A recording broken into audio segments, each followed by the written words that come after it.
Minister of Finance, Honorable Straughn,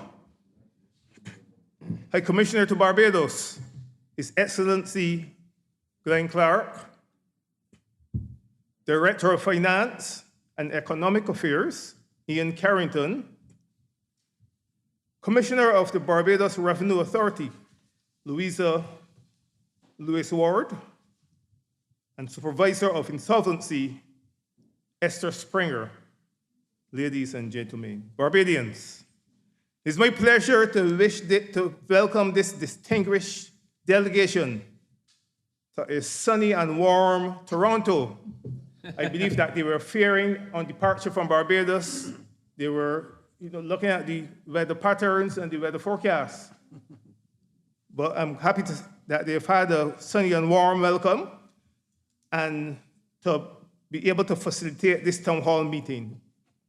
Of course, we are located just a stone throw away from where we hold our annual fly racing ceremony. So this is perhaps as appropriate a place as any to hold this event, this gathering of Barbadians. The concept of a town hall meeting is a means for allowing for political accountability and public participation, and it's a crucial element in any democracy, certainly in a robust democracy. The recognition that such accountability and participation shouldn't be confined to the 166 square miles of Barbados, but must extend to the diaspora community is an imperative for any modern democracy. So once again, I wish to welcome and thank Minister Straughn and his delegation for making themselves available. As you know, Minister Straughn oversees a portfolio which is always a source of vibrant and even strident public commentary and debate. And this debate, of course, extends to the diaspora, as many of you have financial and economic interests in Barbados.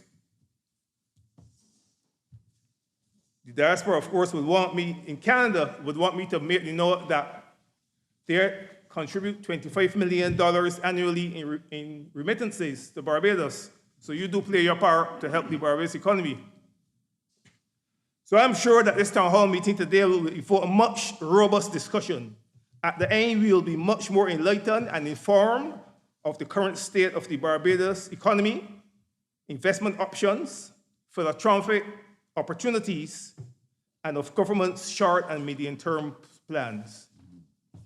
At this time, you're going to have the playing of the national anthems of Canada and Barbados, and immediately after that, we'll ask our diaspora officer, Mishka Roberts, to read our land acknowledgement. So at this time, we'll have the playing of the national anthem of both countries.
We acknowledge the land we are meeting on is the national traditional territory of many nations, including the Mississaugas of the Credit, the Anishinaabe, the Chippewa, and the Haudenosaunee, and the Wendat peoples, and is now home to many diverse First Nations, Inuit, and Métis people.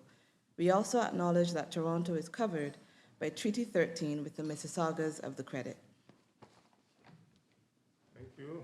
Thank you very much, Mishka.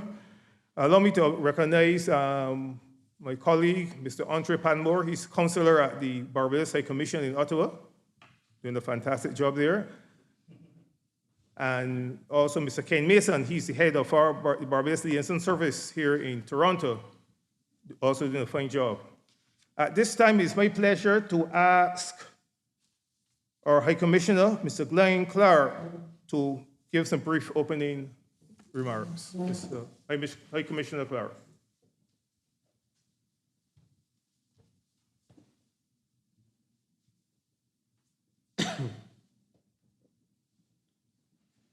Good evening, David. Good evening, Minister. Good evening to Mr. Carrington. Good evening, Ms. Lewis Ward. Good evening to Ms. Springer. Good evening to all Barbadians and friends. Today is important for us as we look back at what has happened over the past year and where we are going. We, in the mission, as well as the consulate, have agreed that from time to time, we will want to hear from our visiting ministers and team panels, especially on important matters. And of course, the matter before us is merely finance, as we notice that the panel is really panel of those persons who deal in financial matters. Over the past year, we have had many of our ministers coming across to Canada, Toronto, Ottawa, Montreal, and some of the other cities across this large country. And from time to time, we hear from them about what is happening at home, what are some of the things that we can learn from them and what they can learn from us. And of course, you know that the relationship between Canada and Barbados and mainly CARICOM has been growing from strength to strength. I'm sure that you would agree with me that over the past 50 years or so, or since Barbados became independent in 1966, that the relationship between Barbados and Canada has grown tremendously. Only last year, our Prime Minister visited Canada. At that time, our Prime Minister was part of the delegation where the leaders of CARICOM met with Canada, and many arrangements and agreements were signed. You'll also be aware that our Prime Minister came right here to Toronto and held a town hall meeting at George Brown College. And it was the first meeting of such for a visiting leader. In fact, it was told to me then, it was the first town hall meeting by a visiting leader on the Canadian soil. And at that meeting, they discussed the issues related to climate and, of course, the Bridgetown Initiative. Since then, we have had a number of other activities involving CARICOM matters. Only this year, we had CARICOM forum where we discussed security and how it affects climate and how climate affects security of the region. So we have been having a number of discussions, and this evening we want to discuss financial matters. And I am sure that those of you who are here and those of you who are online would be better off at the end of the day. Over the past year or so, we have had a number of requests for persons, eminent persons, to come and join us.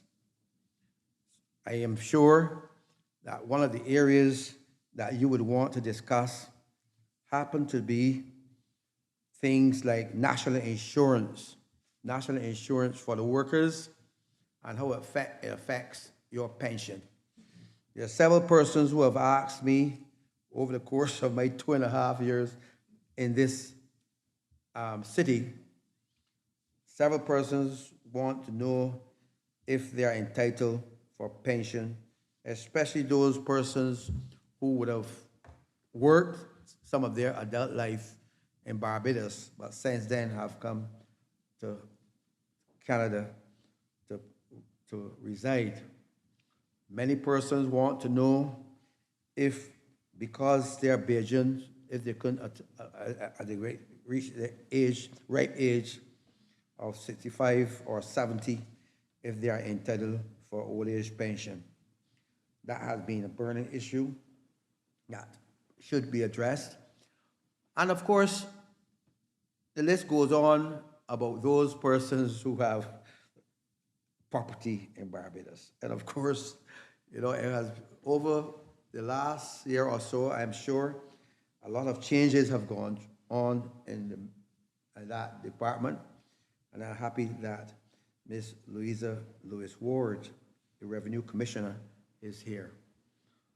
Several times we have had requests of what is the purpose of land tax and why do we pay it and what benefits we can get. We also want to look at the changes that have taken place over the past 2.5 years in particular in that department and how it affects us. There are many persons who, from time to time, have to get their family to pay their taxes. And the burning question is, how can I obtain the relevant information by paying my duties, my dues? There are a number of persons say to me that in terms, and of course, we do not encourage this, but there are many persons who own property in the island, but sometimes do not bother with the land after they have purchased it, and it grows into bush and wildernesses and whatever. There are a lot of things like this happening, and sometimes it causes problems to the neighbors of the community. And we want to be reminded about these things, that there are persons who buy land and buy property for their family and sometimes do not remember that the land exists only to pay taxes. And of course, that is one of the concerns that we have as a government, and how and what are some of the things that we can do. And of course, we want to hear from our minister about things that pertain to our revenue, things pertaining to why is it that our revenue is important, why is it that the revenue means so much to government. And of course, people ask me many questions like, are we still in an IMF program, and how and when we will get out? And I'm sure the minister today will help to clarify some of these issues. And then again, we have also Ms. Esther Springer. Ms. Esther Springer is the supervisor of insolvency, and of course, she would explain to us the whole nature of insolvency and why it is important for us to pay our debt, and why government, why is it, and the nature of companies that go under. And of course, that we had a big issue a couple of years ago with the CLICO problems, and people are still ask about that. There are many persons who would have paid and bought shares in CLICO, and those and companies have gone on. There also the insurance matter of how companies buy and sell their shares, and how sometimes you have difficulties, people living abroad have difficulties following these things. There are many persons who have bought insurance, and sometimes at the end of the day, you recognize that they don't have, this insurance means nothing to them. So financial matters are crucial to our country, very crucial to our economy. And we want to hear from our distinguished panelists today.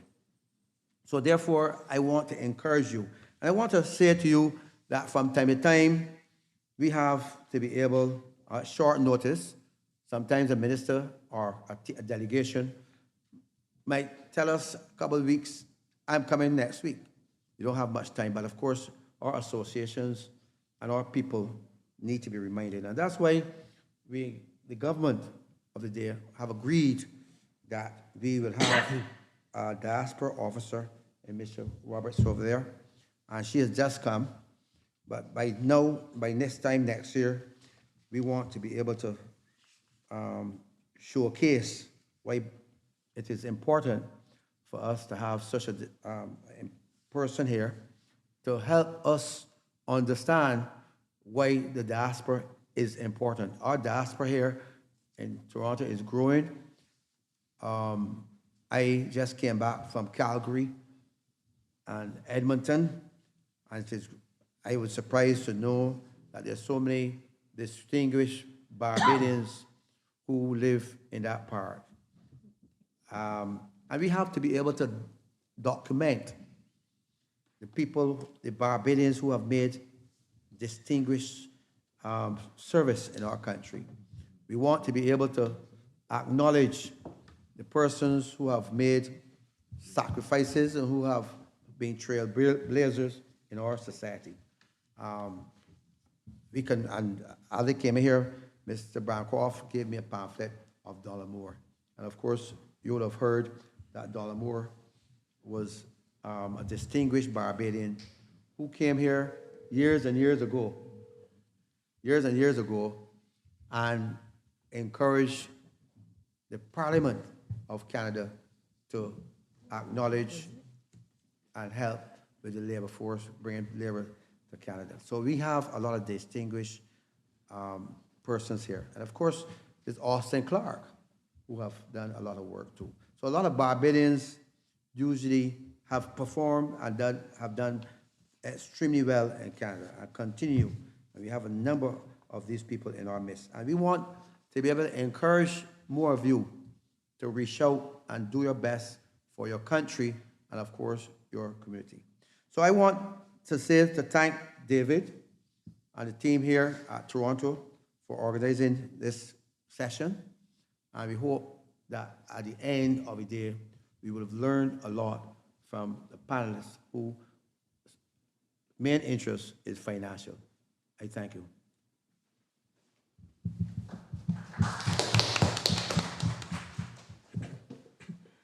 Thank you very much, High Commissioner. We're going to get right into the meat of the matter.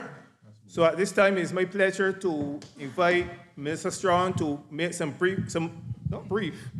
opening remarks. He has a long list, which the High Commissioner has imposed on him. I don't know if he's going to get through all of that, but he will navigate his session.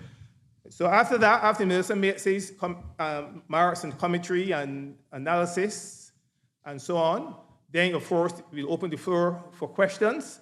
We have an online audience as well, and those of you who are viewing on YouTube, you can type. I'm told you can type your questions in the chat, and we will endeavor to respond to them. So those of you who are, whether you're in Barbados or wherever you may be, you feel free to ask, type those questions in the chat. And we have some mics in the center aisle. So after Minister Straughn, then the other members of the delegation may wish to supplement and compliment Minister Straughn by making their own very brief remarks. But then we're going to open it to the audience because it's about you, the audience. You came here to hear the minister and to ask your questions, voice your concerns. As we said in the ad, let your voice be heard. So, Minister Straughn, I invite you to make your remarks. Thank you so very much, Mr. Gibbs. Good evening, everybody. I am particularly pleased to be here this evening.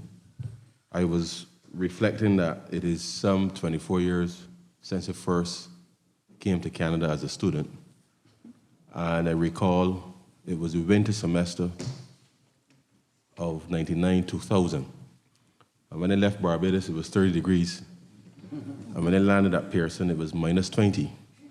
So I don't have to tell you the the challenge that I had in the short term in navigating what was a really, not just a culture shock, but clearly being able to experience, I think, a wonderful time in my life.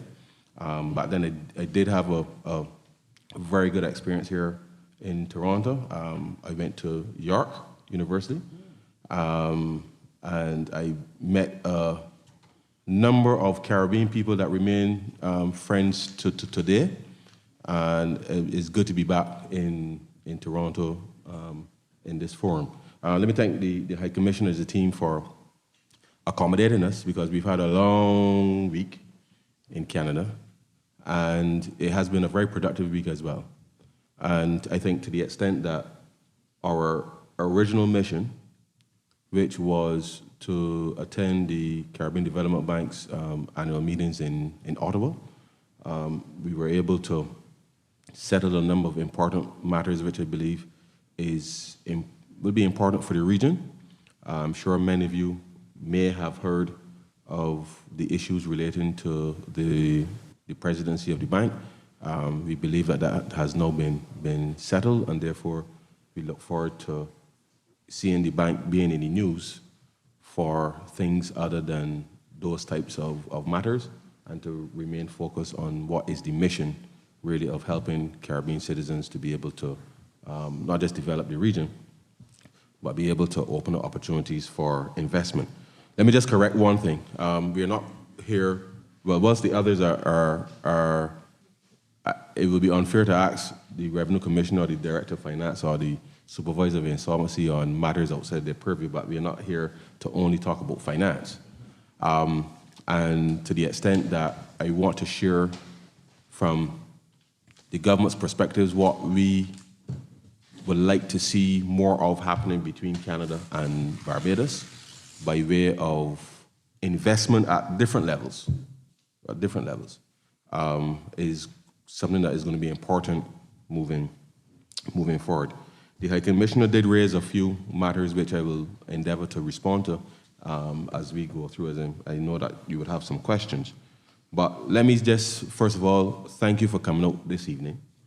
Had I known that the Rosé picnic was taking place downtown, we might have been meeting in a different place than here.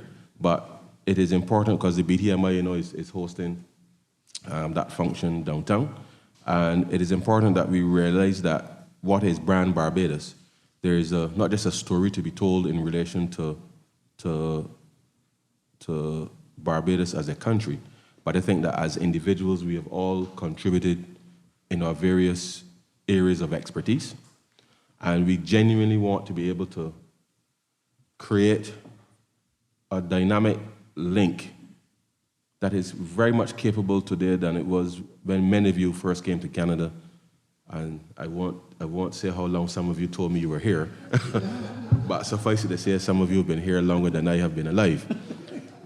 But I make the point that in today's world, today's Canada, today's Barbados, there's much more besides remittances, which continues to be an important support mechanism for many a family in Barbados. But the reality is that as both countries have developed, we want to be able to see how we can better leverage the connections between you who are working here in Canada and North America, as we've done the same across England and the rest of the world where we have a presence. We genuinely want to see where we can take advantage of opportunities, whatever those opportunities are, in whatever space they are, because at the end of the day, that ability to shape minds and to be able to connect through partnership is something that we believe is very much possible given the amount of technology that exists today in the first instance, but then more importantly because of the genuine link between yourselves and Badians at home.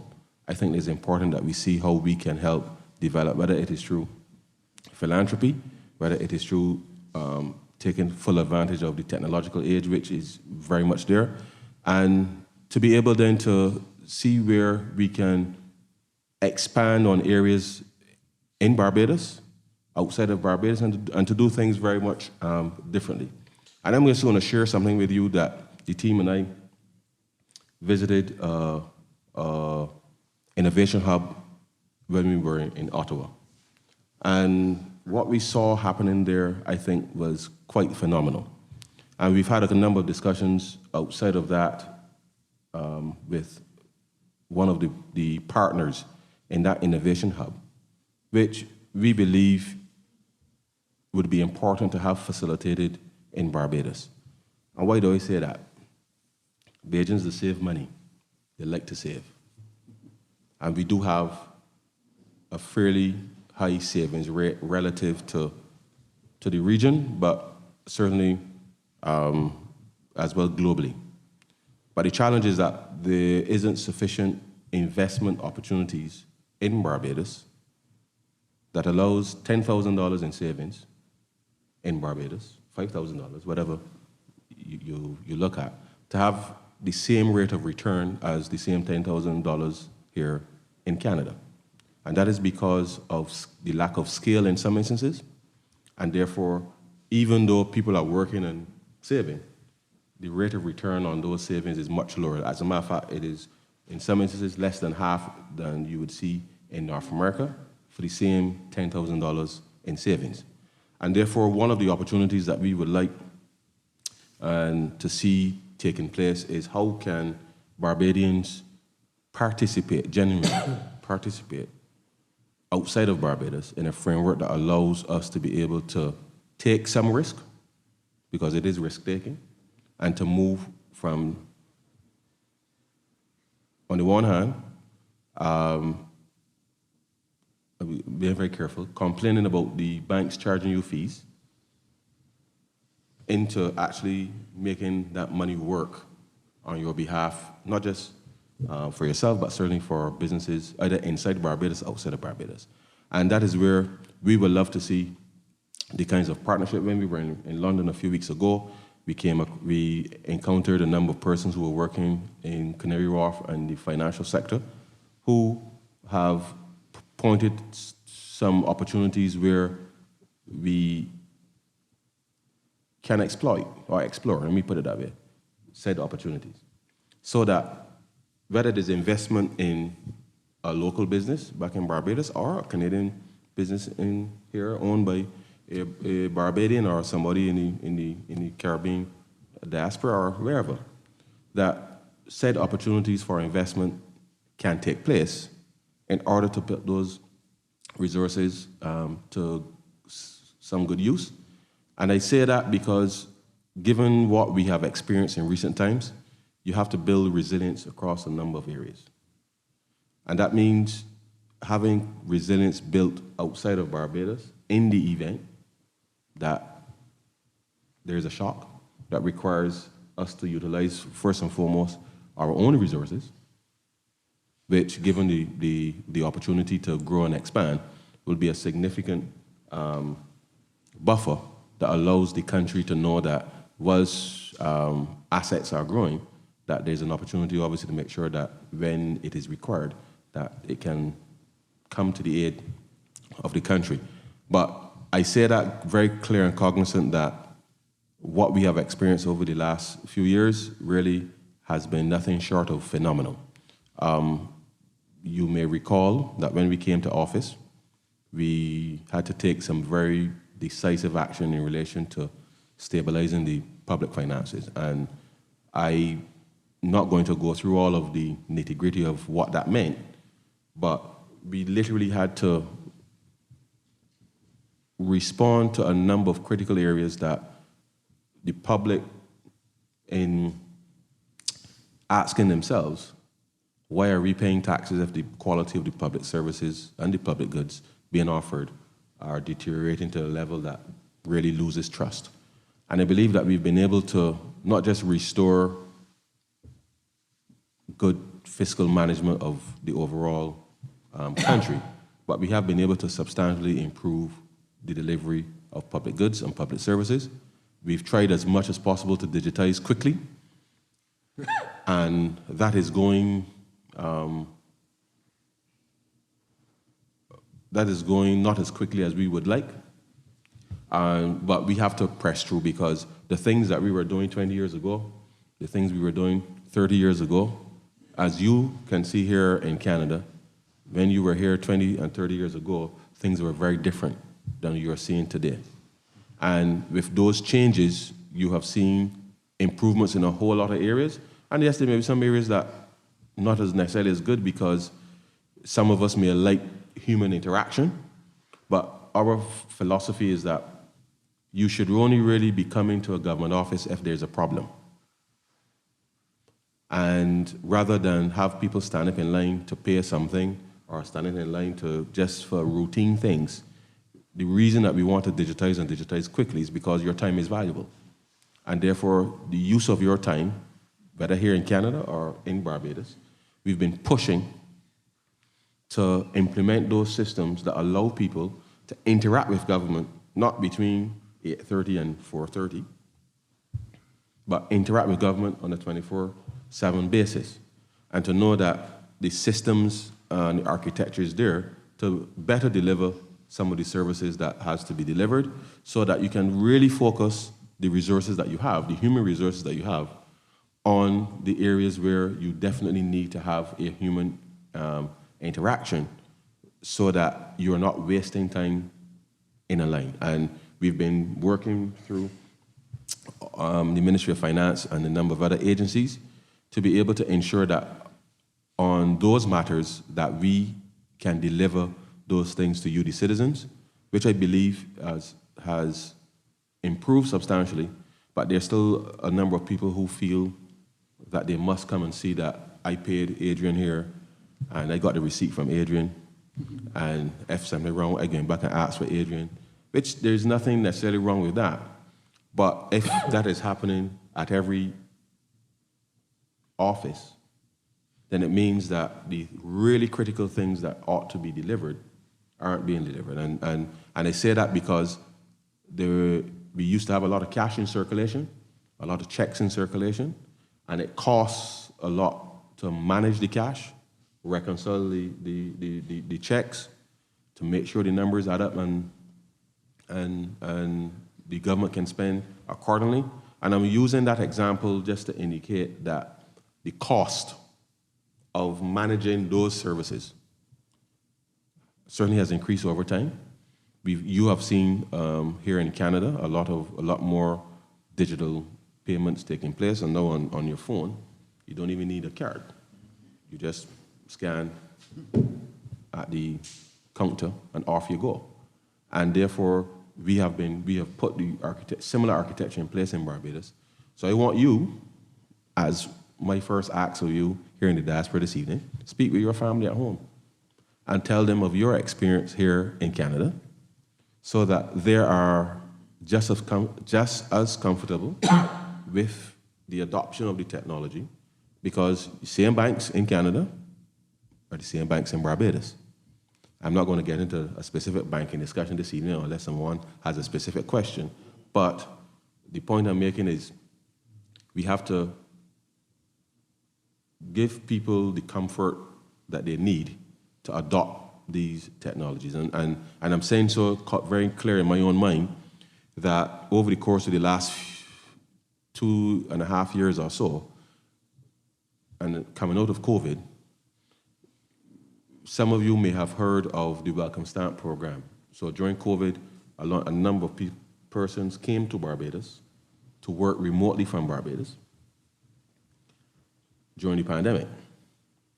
And we had over 35, I think it's about 3,500 people that actually came to Barbados to work remotely.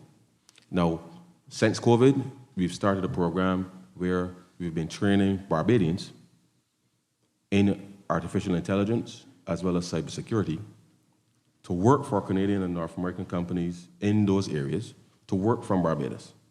So we are trying to make sure that no opportunity is lost for Bajans.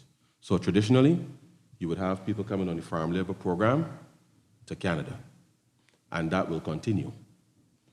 In more recent times, we've had persons coming to Canada within the hospitality sector. But within the last couple of years, we have been focusing on how do we get, not just young people, it is anybody who is confident enough to go through the 2.5 months training for artificial intelligence and 4 months training for the cybersecurity. And once they're successful, they're placed with jobs for companies across North America. That's been going very well. So I'm saying to you that whilst the adoption of technology is important for people just going about their daily lives, it means that Barbadians at home too can work for Canadian companies, work for, well, company any part of the world, just by being able to take advantage of those opportunities. And that specific opportunity came about because someone reached out, a Bajan reached out and said, there are these opportunities within this space. And this is how the government can facilitate using the Student Revolving Loan Fund. And I'm raising that because it is important that, given the presence of the diaspora officers in the various jurisdictions, that whilst it wouldn't be every opportunity that could potentially be taken advantage of, once the country is aware, once we know, and we can put the right people together to make it work, then that is really what our task is. So that, to the extent that what I referred to earlier in relation to getting people to take advantage of the opportunity, to take a leap of faith sometimes, that is going to work. And I know that sometimes Bajans are a little, you wait and see if it work out. And when Ken tell me that it work out, I can then come, and then I can tell Louisa it work out. Louisa can come, tell Glenn, then Glenn may come.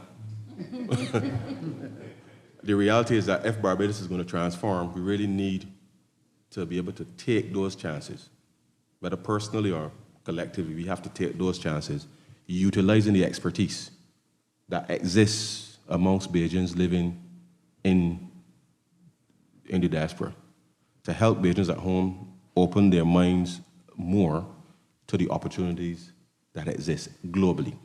And I think there's no better way than Bajans telling that story about what is possible with each other, within your families, within your communities, within the church.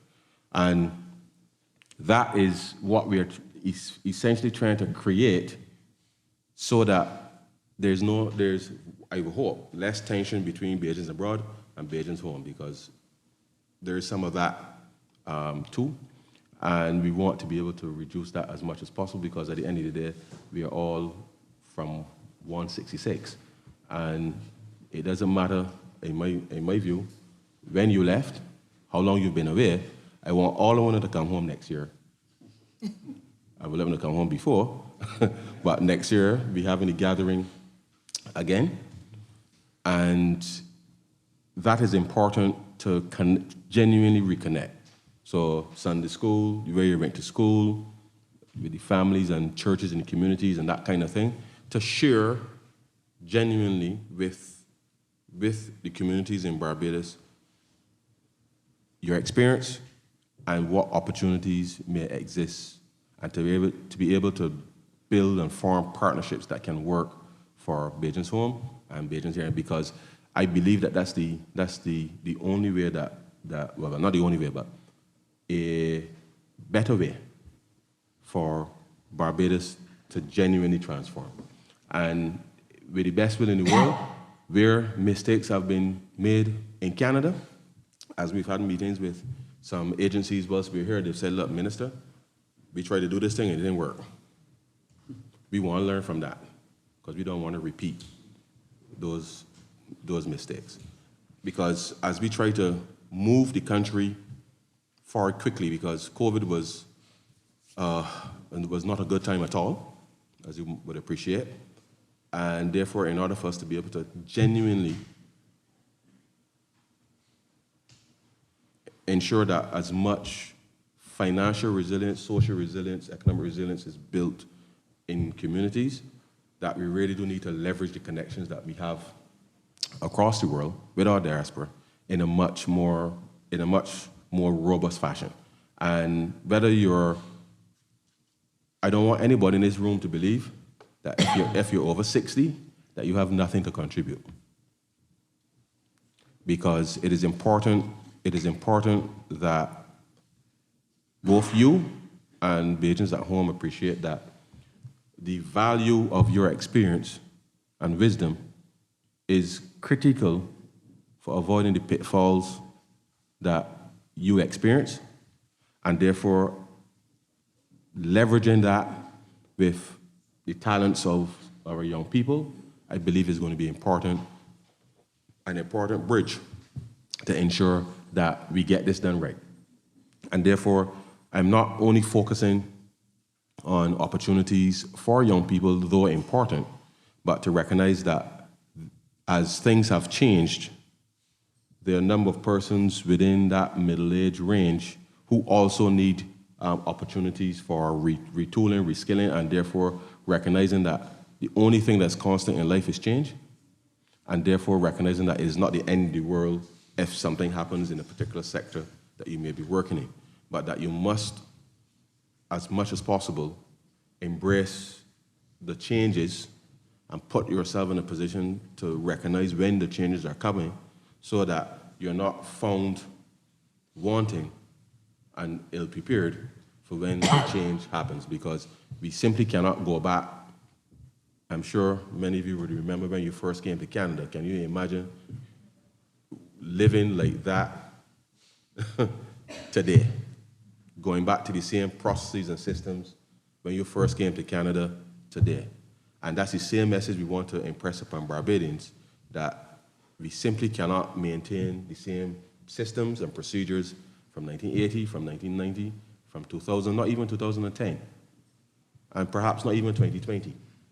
But the reality is that we must put ourselves in a position to be able to be confident that we can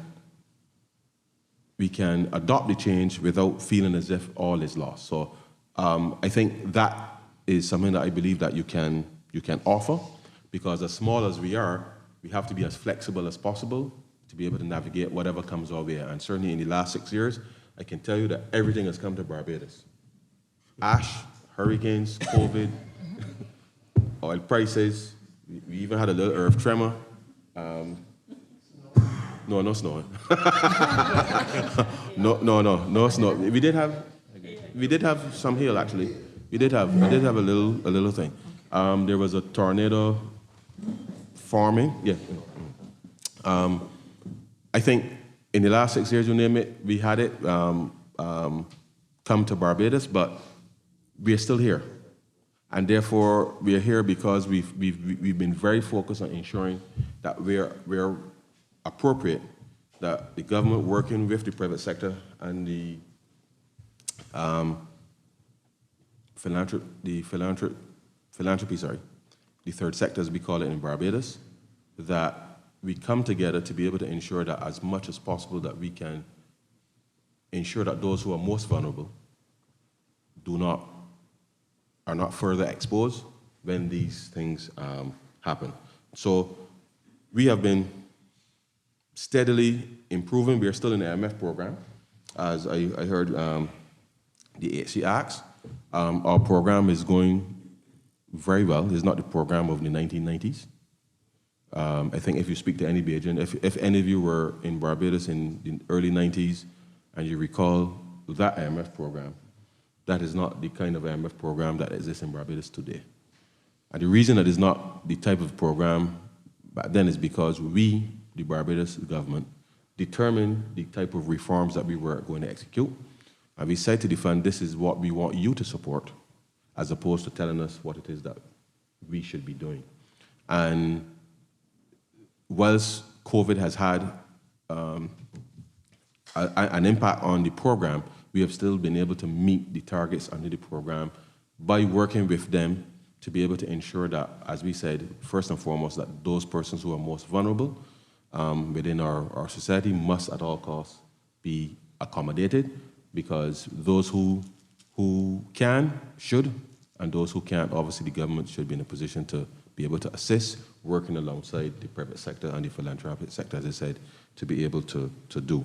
And the reality is that we're halfway through this second program, which coincidentally, I should say to you that in a world that is dominated now with discussions about climate, when we were in Ottawa, they told us that it was not normally that warm this time of year, and they told us that the river did not freeze this winter in the way that it would normally freeze, and a whole lot of things that are not normal. Now, and suppose in this part of the world, an increase in temperature by 1.5 degrees may be a welcome thing, but an increase by 1.5 in Barbados is not a welcome exercise, mainly because of the impact on water resources and water management and all of that. So we are already water scarce, so increasing temperatures don't help at all with managing water resources. But climate change and financing climate change is important, and therefore we are in the second program with the IMF in order to ensure that we can access resources from what is called the Resilience and Sustainability Trust, which was launched by the IMF to be able to provide countries who are afflicted with or impacted by the climate crisis to be able to access concessional resources in order to build climate resilience, which is across a number of areas. But I say that from the perspective that whilst we don't expect a single institution to help Barbados finance its climate resilience program, we have been working with a number of other multilateral development banks to be able to put a financing package in place that allows the country to execute on this climate investment plan, which is really our plan to be able to build climate resilience by 2030 across a number of areas that will be critical for Barbados moving forward. So we have been at work, not just on the finance side, but certainly on the agriculture side as well. Whilst we were at the Innovation Hub, we saw a freight farm, which we would want to see those types of opportunities come to Barbados. I'm not sure if many of you may be aware, but between Barbados, Guyana, and Suriname, 2 years ago, CARICOM said they want to reduce the food import bill for the region by 25% by 2025, and therefore the Ministries of Agriculture, as well as Customs and the other agencies that are involved in that, a food terminal will be established in Barbados to take the produce from Guyana and Suriname and to process it to be able to ensure then that it moves across the region. There is a regional ferry that is going to be launched in September. So there are things happening in Barbados that certainly persons from Canada and the rest of the diaspora can invest in order to make sure then that things happen in a way. So we have been expanding the investment opportunities from government into the agriculture sector, focusing more on climate smart agriculture, because obviously between the monkeys and the prairie larceny and the water, farmers obviously are, as a business, you're exposed if someone comes in the middle of the night and takes your harvest, or the monkeys go in the field and destroy the harvest. So whilst we accept that there are some areas that will kind of always require open field agriculture, we really genuinely want to see farmers in Barbados invest more in these climate smart technologies. And this is where, again, another opportunity for investment from, well, home, but certainly persons in the diaspora equally would be happy to do, because as we work towards getting that capacity to drive agricultural production as well as processing and those types of things, we feel it's important that those areas of investment can take place, and that is another opportunity that's there. One of the things the High Commissioner said to me earlier was that for whatever reason, there aren't enough Belgian products on the shelves here in Canada, or even across North America and England. So the government really has put a program in place at Newton, the Newton Industrial Center. It's called the International Food Science Center, where any Belgian using that facility could produce, if this was pepper sauce, 10,000 bottles of pepper sauce in an hour, properly labeled, HACCP compliant, to be able to get stuff through. Now, it will require somebody taking the risk to be able to say, this is what we want to see on the shelves, and to be able to market it. Because in the same way that you can go and see Grace on the shelves, I'm sure you can see Grace products on the shelves. And therefore, Ryan's brand, Glenn's brand, Louisa's brand, Ian's brand, Esther's brand, all of we fighting in the same space. And therefore, it requires, again, a conversation with the producers to recognize that it doesn't make sense, each of us investing all of that money to do the same thing, to do the same marketing, all that cost to get into the market individually. And therefore, collectively, if something happens to me in my part of the business, the rest of the business can continue, because in a lot of areas, we have a lot of people who have been doing this well for a long while, but the issue of individual risk is something that is there. And therefore, once the government cannot make the five of us work together, maybe some good old Belgian common sense, where people are saying, this is the demand that's in the market, this is how you can compete, this is the financing that may be available, might change some minds, but that facility is there to allow the usual issues with respect to what we call non-tariff barriers. You know, they say that the labeling right, they know where this seasoning come from or whatever it is, all of that we can get rid of in order to make sure that the products are in the market. And the reality is, if five of us got together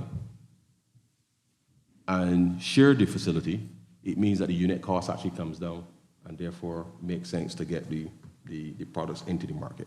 So there's an opportunity there as well to be able to expand on some of the investment that's taking place in Barbados, to be able to get Belgian products into the marketplace. But it means that some of you who are working in marketing in Canada, have the expertise within that area, may just wish to be able to reach out to the council and say, look, these are the areas within, it's called fast moving consumer goods, FMCG, in terms of marketing and branding and those types of things, and understanding margins around that.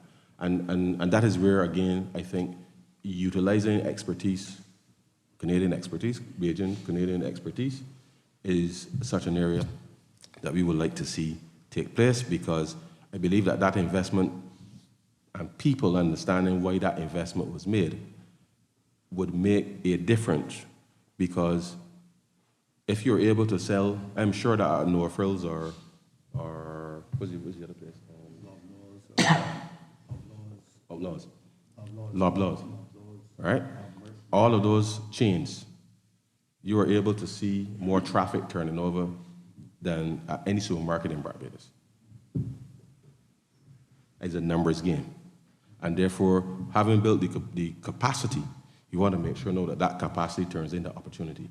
And therefore, if you want to see Belgian products in No Frills or wherever you shop, we need the numbers. We need the information so that we can put whatever the brand is there, and everybody is benefiting from the sales. So was it might like Ryan's brand to be on the shelf, It's better for me to invest in a Bajan brand, whatever the name is. Yeah?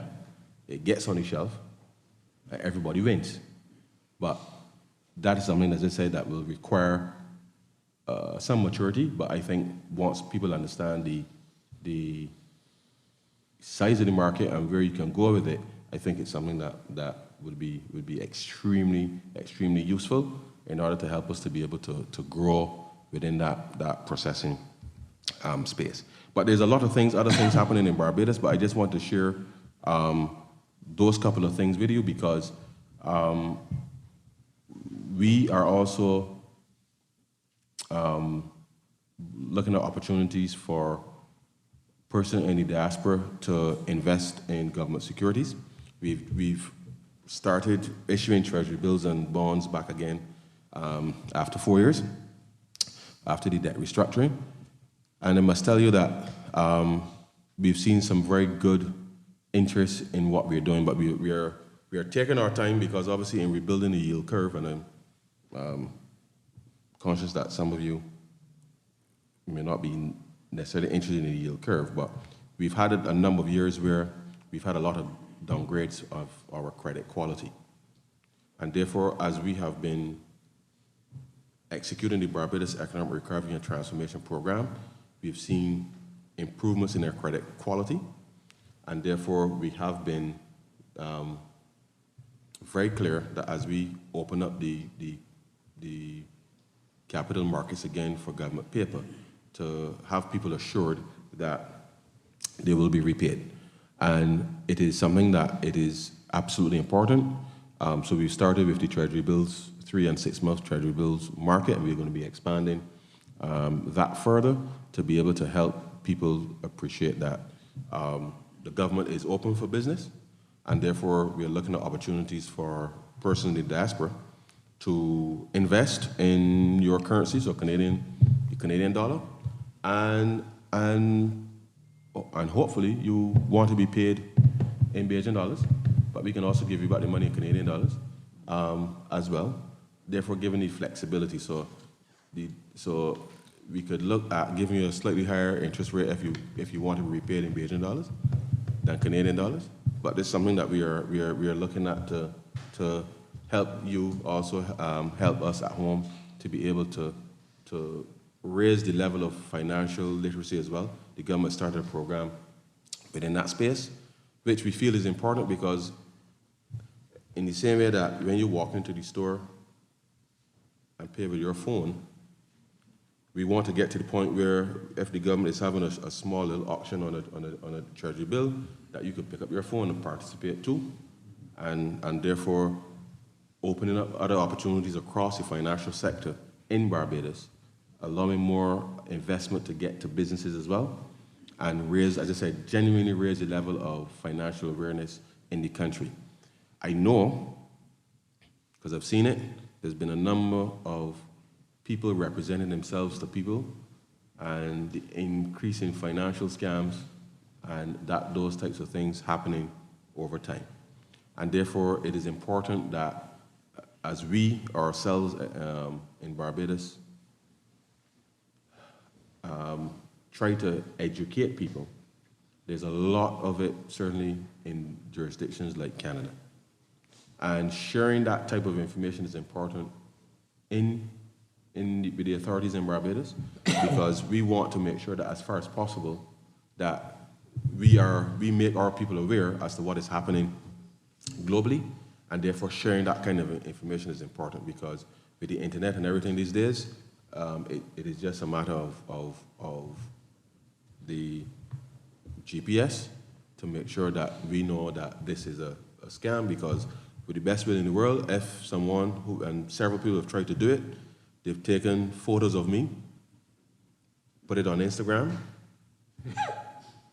and hi Andre, I want you to send $10,000 to this thing, or some set of thing. And Andrea, because Andrea knows me, not paying attention, feels that it is me, sends the money, and then next time Andrea see me, you wanna, what do you think that I said that he was to get? And this is a serious thing. So that is why it is important for people to be clear in their minds that, one, certainly Ryan Straughn, or no politician that I know of in Barbados, is going to reach out to anybody and say, send me your bank information or anything like that in order to solicit anything from you. But I'm sure some of you get messages on your phones and that type of thing, and you may go on a website that you feel comfortable with, something pops up, you feel it is real, you engage, and next thing you know, money passing and you don't know who's behind that. So it is important that we tell our people, our families, our friends, even at home, and share with our authorities that these are the things that are happening, because people are out there deliberately every day trying to get hold of your hard-earned money. And whether that's in Barbados or that's in Canada, it's the same thing. And therefore, we must work with each other to be able to share as much information as possible so that people are not taken advantage of, and that if there is an issue, they can call somebody, either the Barbados Police Service or any other authority, to ascertain whether something is real or not. So we're doing a lot to improve, as I said, the delivery of public goods and public services. I will end on this last point because I'm conscious of the time. I'm sure many of you came here because you felt there was a lack of opportunity in Barbados or in your specific area, maybe. And therefore, and there's nothing wrong with that. If there's a better opportunity somewhere else, you go, because that's just how the world is. Now, what we have been doing in Barbados in recent times is to look at how our education system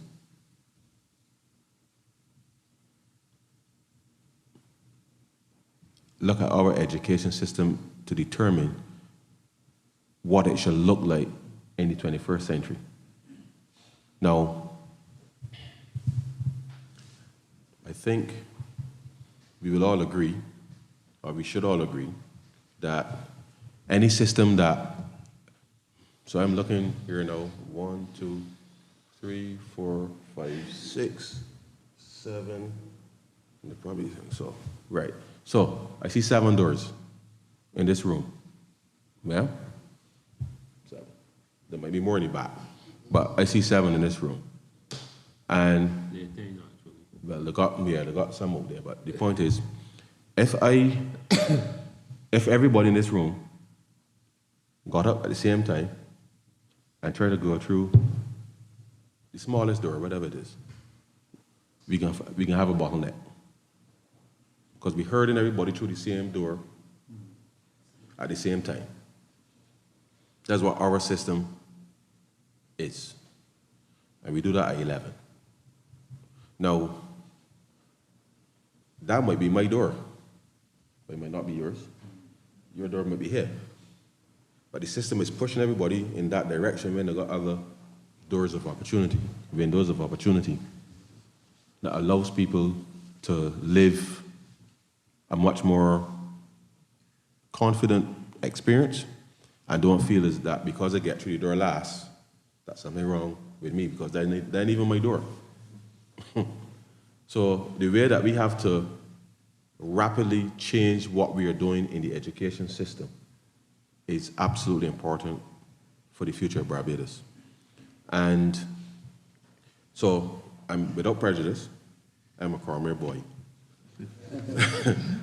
And I wish that every school had the same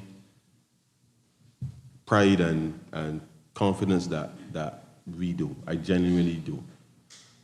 But I believe that is only possible if we change the way we teach. Because if we keep trying to push everybody through the same door, and the door getting smaller, because we keep trying to get the same output from 30 years ago, 40 years ago, So the door is genuinely getting smaller, whilst you're trying to push people through there at the same rate, when all the other opportunities for people to be able to develop at their own pace and in the areas that they're interested in, which 20 years ago, you remember, not 20 years ago, everybody remember when we were moving from 1999 to 2000, and this whole Y2K.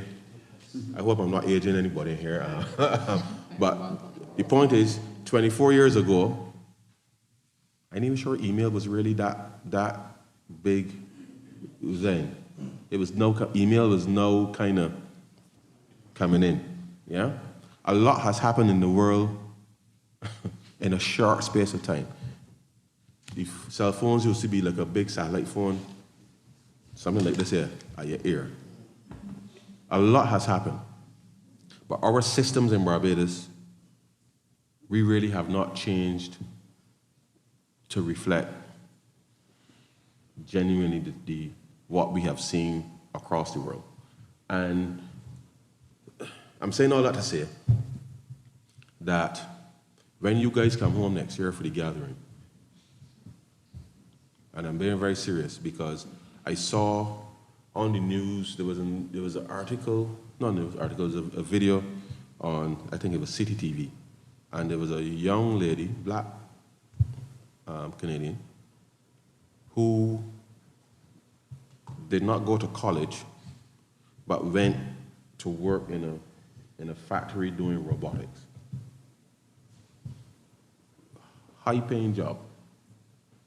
And the basic, the story really was recognizing that going to college for 3 or 4 years was not necessary in the areas that were being taught. Even, and this is in Canada, this is 2024, so this is not, you're talking about nothing the years ago, this is now a recognition that what was being taught in Canadian colleges today was not relevant for the type of jobs that are available now, far less was going to be happening 10, 15, 20 years down the road.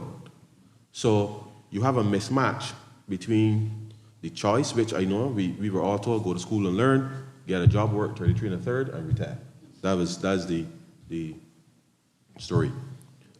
We still got to go to school, we still got to learn, but we got to apply that knowledge in the areas that are our strengths and not believe that I need to go through that door at the same time that Glenn is going through that door, because that's Glenn's door, but my door up on top here, on this stage here, to entertain people or whatever it is that is my strength.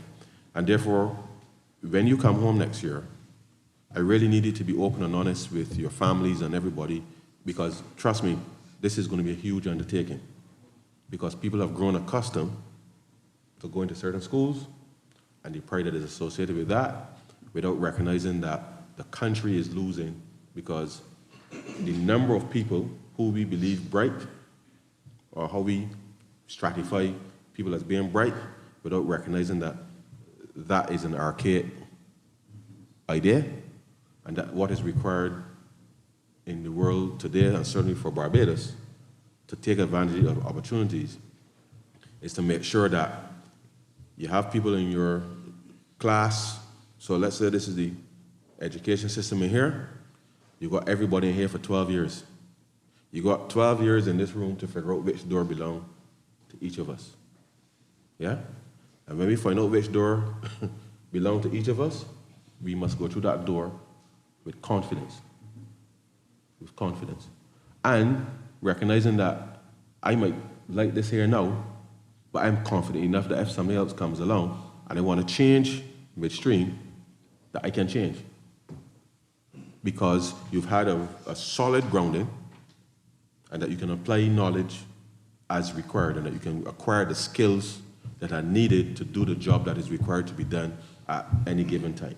And that is something that, from a financial perspective, don't worry about the GDP, don't worry about the debt, don't worry about none of those things. If we don't get this education reform done in the way that allows everybody to know which door or window belongs to them, then we would not have been serving Barbados well for the 21st century. And therefore, your support, just like what we're trying to do at home, is going to be important for ensuring that we get this right. Nobody likes change. Nobody likes it. But if we do not make change the norm in people's minds, meaning if you're comfortable, if you're too comfortable, it means you're doing something is wrong. I'm not saying you must go work and feel stress or feel thing, but if you're not doing something to make something better, then it means that something is not quite right in relation to what you're doing. You're either getting complacent or you're not realizing that people pass you so hard that you didn't even realize that you're behind. Yeah? So I want you to help us, help Barbadians to realize that the way forward is not to try to push everybody through the same door at the same time, but through the engagements that all of you will do. And start from now. You don't want to wait till you come home next year, whatever parish you're from, but start from now. Start to engage actively, create the areas where we know we can connect and build opportunities. And I believe that if we're able to do that, then it means that when someone, and I don't believe your life ends at 11, as some people may feel, but we must make sure that every single Bajan citizen on leaving school knows that there's a path for them globally. And therefore, the connection with you here in Canada in particular, and as we work together across countries to see where opportunities align, we want to be able to see that happen so that it makes Louise's life a little easier. There's nobody going to insolvency. Ian's life is a little easier, and I get reelected. But seriously, it takes work, it takes effort, it takes commitment, a level of commitment that I know that each of us as Bajans want to see happen in the country, and therefore I can only encourage you to encourage those around you to just, it just takes an hour or two just to reflect on these things and then reach out and make the connection in order to bring, I think, some hope an opportunity to either a Bajan living up here, Bajan home, a Bajan in London, a Bajan in New York, a Bajan wherever part of the world. The key here is to make sure that we can connect and to build bridges. Thank you very much.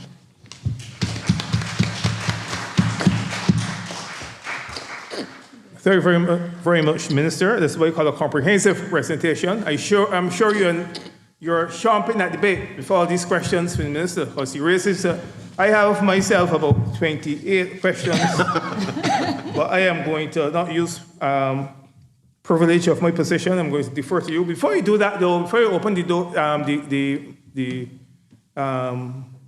floor, I'm going to invite and allow the other members of the panel to very briefly give a very brief synopsis of their particular areas, just so that you may be, because you may not be aware, for example, of what exactly the supervisor of insolvency does. You may just know you need to keep out of her hands. So I'm going to ask each member of the panel to give a little 3 minutes synopsis of your particular sphere of operation and then immediately after that, we will open the floor for your pressing questions. And by the way, those of you who are viewing online, remember you can type your questions in the chat, and we will endeavor to respond to them. Right. So you will start with Louise or the director? I always get to DFE. I don't mind going for it. Oh, okay. Yes. You struck me as opening batsman. Good afternoon to one and all. It's a pleasure being here. My role as Director of Financial and Economic Affairs is simply to advise government on financial and economic policy and to ensure that the policies that we determine are policies that are effective in achieving the objective of the government of the day. more often than not, I'm the one who will tell you no. And that is simply because wants are unlimited, but resources are limited. Therefore, we always have to be making decisions as to what is the more pressing need and what is in the best interest of society. And in that regard, what I basically do is to seek to ensure that the overall society is, and its economic policy is managed in a cohesive and effective manner. I'm not one who typically talks a lot, particularly when I have a cold, so that's I will hand over to you. Great, thank you, DFE. The Revenue Authority, the Barbados Revenue Authority, everybody knows that we're the collections agency for taxes in Barbados. So you, and like the DFE, you probably usually see me when something's wrong, and when somebody needs something. But really our mandate is to build public trust. Our mandate is that you trust that we can collect your monies, that we can transfer your monies into the treasury, that if there's a refund to be paid to you, it can be paid, to get your numbers right in our systems, that if you call or trust that if you call, we will answer the phones and we will take your queries and respond to them. And trust that we'll keep your data safe as well. So there are a lot of trust factors when it comes to the Revenue Authority, and therefore there's a lot of interplay with ourselves and the general public. So you see us more as a public face. We're always interacting, but our mandate, I think, is to build trust in society and to collect the government's revenues.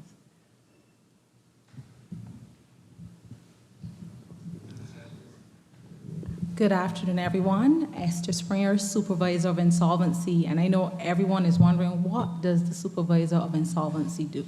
What does she do? Well, our office is responsible for regulating bankruptcy and insolvency in Barbados. And it is an area that a lot of Barbadians tend not to want to discuss. We don't want to talk about being in debt. Now, debt can either be helpful, it allows us to acquire things, or it can become harmful when we overextend ourselves. And despite the fact that it is a very uncomfortable area, we do have a program in place, the Dealing with Debt program, which allows persons who have found themselves in trouble to come to get assistance. And that is one of the things we want to push today. Basically being able, not waiting too late, but when you have, you start to feel that there's some trouble, like the persons would come to us to get the assistance. Now, this program is voluntary, so we have accountants who volunteer their services to help the average Barbadian who may find themselves in some financial distress to be able to restructure their debt, to get financial counseling. So we would want to invite persons from the diaspora. You may be retired, but this may have been your area, to assist us in terms of offering guidance, or you may know someone who is at home who's retired, who may have that time to sit and work with us. So I look forward to talking with you after.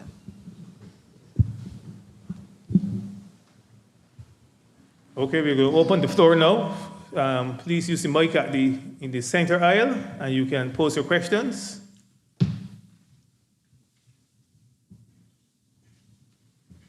Who's going to take the first question?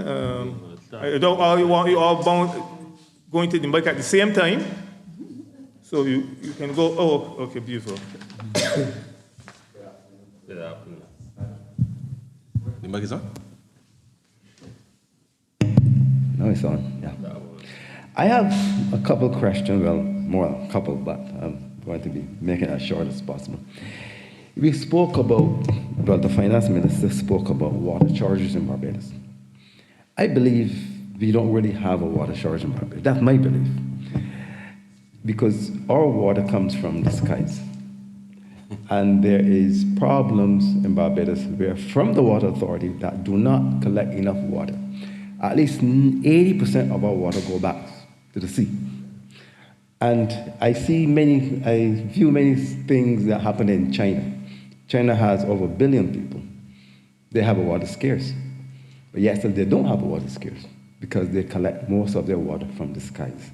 And we can do the same thing. All we need to do, I'm not going to explain it, I'm just going to, on our outlook on it. Whereas we build a channel around Barbados to collect all the water. Most of it, with 5%, would be enough that goes into the sea. But we can do it if we put our heads together. We need people that, I won't say in authority, but people engineering that have the insight instead of looking back at old days to come forward to the new thing. I like what you mentioned just now about the doors, because there's many opportunities, especially those in the education. But anyway, get into that. With the water, we can make a difference.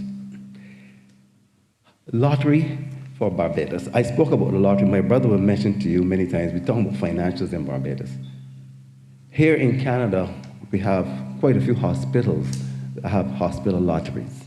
And the hospital lottery bring in hundreds of millions. This is my son here. He's a professor at the university. And he will be able to tell you how much, the tons of money that comes in from the hospital lottery. I spoke about that some years ago. As a matter of fact, just a couple of weeks ago, when the chairman of the hospital board came to Canada, I asked him to look into that. I don't know if he did, but I believe we in Barbados can look into a lottery for the hospital. And it don't have to be just Barbadians that buy in the lottery, but it can be the diaspora, the foreigners, which is tourists. They can buy into this lottery, and the whole Caribbean can buy into this lottery. There's so much ways we can make money, but we have to go after it. That's one. And fishing. In Barbados, we talk about... Well, fishing? Fishing, yeah. Mm-hmm. In the last couple of years, we've been getting baby fish. Baby fish. I'm sure you saw a fly fish. Your fish is so small nowadays that you need 10 fish to eat to put on your plate. We have not invested enough money in flying fish. Going back to China again, they invest a whole lot of money in fishing. You know, the Chinese doing everything just to make money. And the Chinese are spreading their wings drastically throughout Africa, even here in Canada, and the Caribbean. And if we don't be careful, the Chinese will be catching China flying fish soon from now. I'm serious. But we can make a difference. We have the water in Barbados, and we can source our fish from right there in Barbados.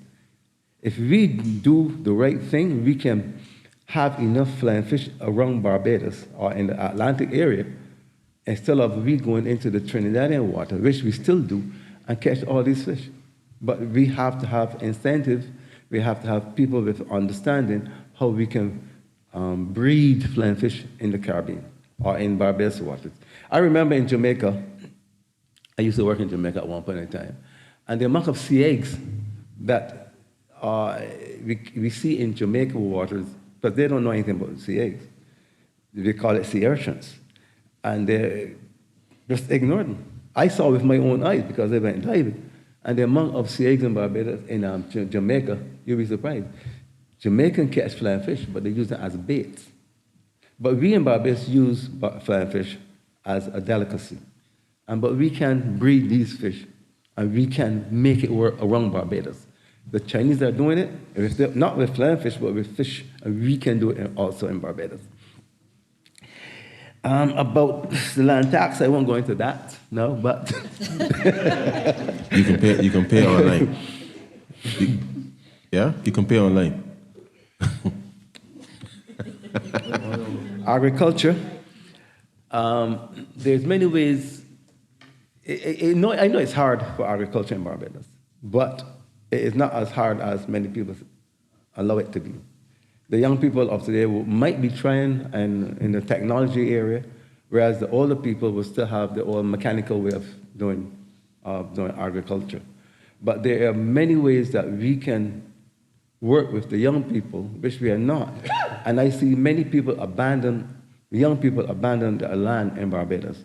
And we need to stop that. We need to encourage these people. Yes, the sun is hot, but we have the greenhouses now, and I believe the government were able to put X amount of money into farmers to develop greenhouses, but we need that incentive from the people if they really need to do that. It can be done. I like farming. I does all these things. I'm not going to stay too long because I know other people might have other things. I have a whole list of things we can do, but we need to talk about the education system.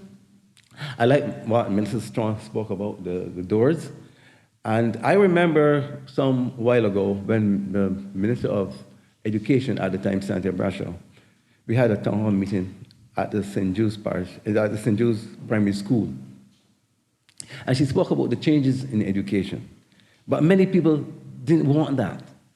I know you mentioned Common Merit just now, but we still have a class of people in Barbados whereas they don't want change. People want to know their kids stay at the Harrison's College. They don't want to think that their kids could go to St. George Secondary School. These are nonsense. I live in Canada most of my life. And my brother Glenn also spent a lot of his time here. And youth went to school here. So there's a big difference in which we have to try to get those people with that one-track mind to change them to bend so that they can understand that all children are equal and not just because one child may be bright. But I will elaborate a bit more on what you meant, because you're talking about classes, doors. That don't mean that all children have to be doctors and lawyers. That's what we push our children. But you see here in Canada and North America, one of the highest paid professions is a plumber. One of the highest. Electrician, this man will able to tell you. Electrician. Up there within the... Yeah, no, within the 5 top range of people, and the electrician and plumbers, I think. So if we channel our children to these doors, it can work. There's so much opportunities, not only in Barbados, but we need... I remember when Arthur was the Prime Minister, he spoke about service for the Barbados public. We can train people. Yes, we don't want all our people to leave and go to the diaspora, but a lot of people can go over there and also send back money to their families. So we need things like that by training our children how to go through these doors, different portions of the education. Not everybody wants to be a lawyer or a doctor. We don't have enough managers in Barbados. We do not train enough managers. We do not train enough accountants. Most of us is trained lawyers, doctors. Those are becoming we need those, but we need other people in accounts area. We need other people in management. We need other people in electrical work, different things. But another thing is, Mr. Straughn, I would love to see that the government actually giving some people more acknowledgement in the technical field, because some people can't afford to pay to go to school at the Polytechnic in Barbados. So we need a little break there so that you will get more children doing trades. They're not enough. There are lots of people on the block in Barbados that are not doing anything. They won't mind going to school, but they can't afford it. So that's my position. Thanks. Thank you very much. Thanks very much, Cleveland. I'll start where you ended.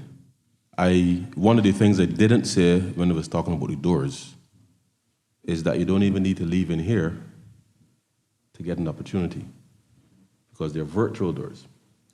And things have moved to the point where I'm not sure that our teachers fully appreciate that what is available on the internet for education allows for people to acquire knowledge and to be able to create things that you don't need a formal setting to create a door of opportunity. So I agree with you 100% in relation to the fact that there are plumbers and electricians in Barbados that make way more money than doctors and lawyers. I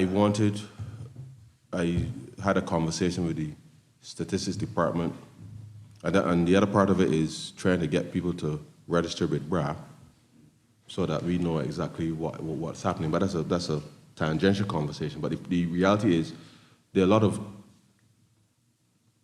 I don't like the term tradesmen because they're professionals. Just like a lawyer, just like a doctor, that's their profession. And they have just as much know-how and expertise as any of the other professions that you called. And one of the challenges that I have personally experienced is that every time my washing machine needed a little, the spider that spins, it broke. It was leaking water. So I called a guy to fix it. And he comes to the house and he picks down the washing machine and does it. So, no, don't worry about the estimate. That's not the point. That's not the point. So we have a conversation. He says he cannot find a young person who is interested enough to go through the trouble, because he's picking down this thing in a very expert, he knows what he's doing. So you spoke about fellas on the blocks and stuff, and the reality is that for whatever reason, our system has produced a level of expectation that things will come quickly. And no matter what you do, where you do it, you have to get it and do it better today than you did it yesterday. It's that discipline of repetition that allows you to build expertise and profession. And there's some people, some not all, who don't have the patience. They want something overnight. And that is part of the challenge in trying to get young people to recognize that you have to put yourself through. You got to invest in yourself. You got to determine, this is what I'm interested in. I'm going to go and learn from you in that area because I'm interested in that area. So we've been trying through the Ministry of Labor, for example. I'm sorry that Minister Jordan didn't make it down in time. But we started this first jobs initiative whereby we would match young people with persons to be able to get work experience and that type of thing, so that they pick up the discipline of not just going to work, but doing a proper job. Because that's, if you want to be paid well, you got to make sure that the job is done properly and that people are satisfied. So beyond the actual education part, which I absolutely agree with you on, we have expanded we developed something called a construction gateway program to expose a number of young people, because we have a construction boom in Barbados, and there's already a shortage of labor in Barbados. Whilst at the same time, there are people that are saying that they're looking for work, but you're looking for work, but not acquiring the skills for which there is work. So there's a challenge there, but I am 100% in agreement with you that other professions, engineers, the artisans, certainly within the IT space now, and a lot of those areas, that's where, that's where you have opportunity, but people must be prepared to take the time to invest in themselves to be able to do that. You started with water, so just very quickly.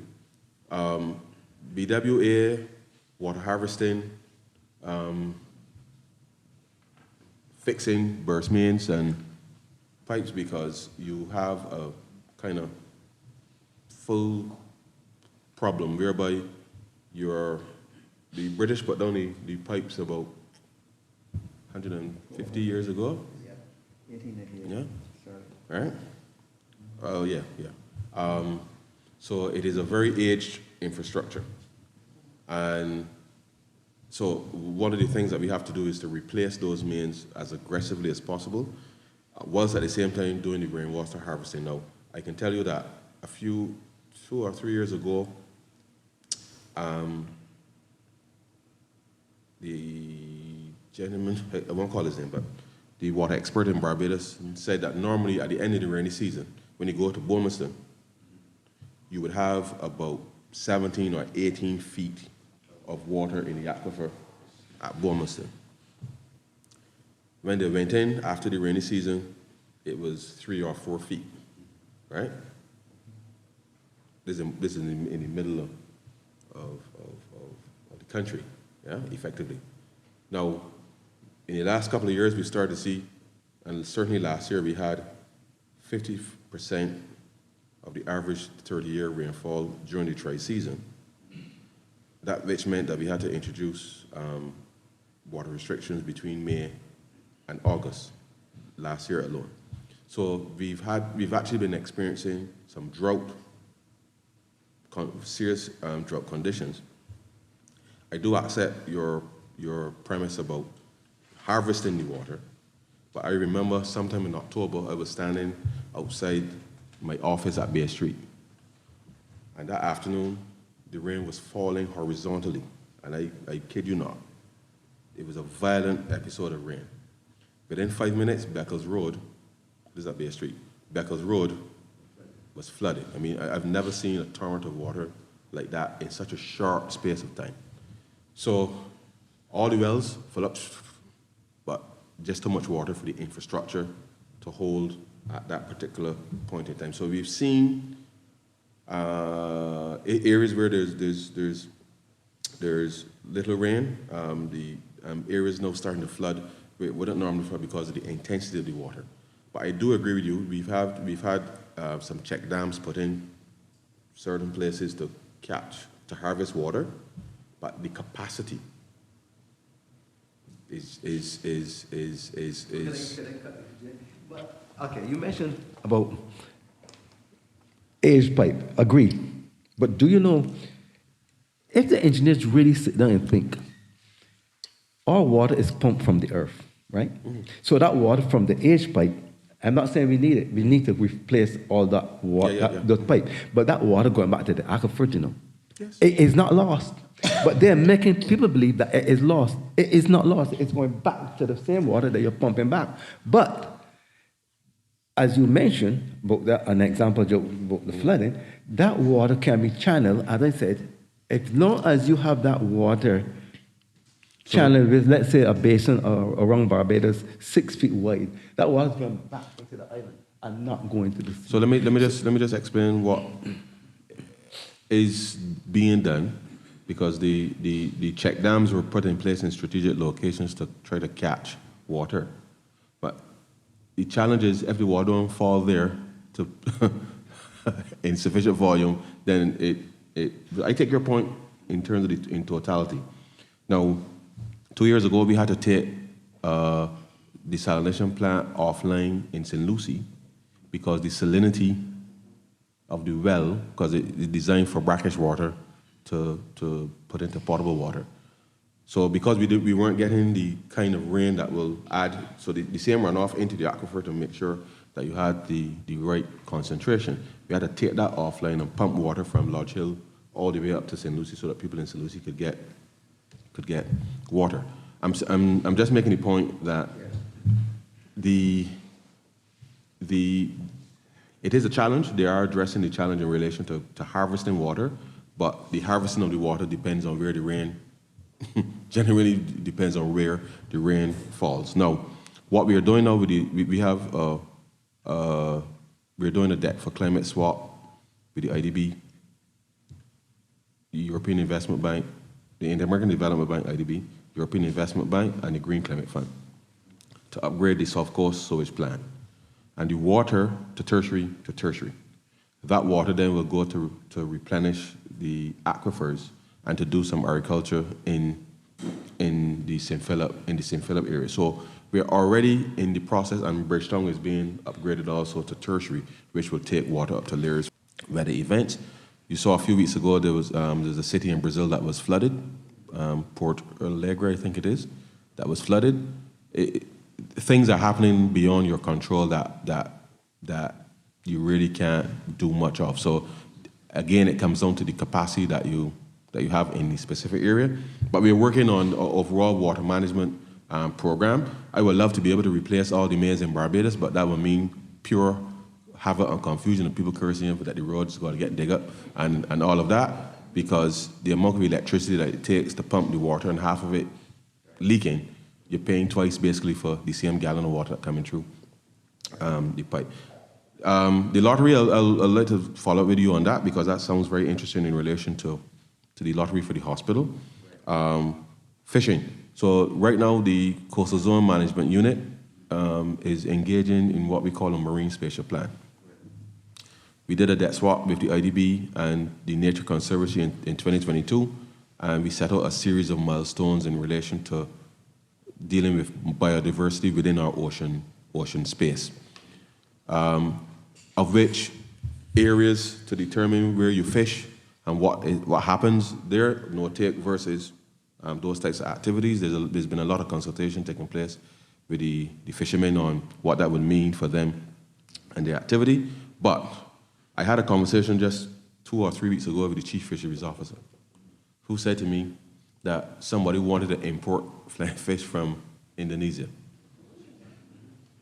Because there's I didn't even know there was a flying fish in Indonesia. But I said, well, you sure Bajans can eat flying fish from Indonesia?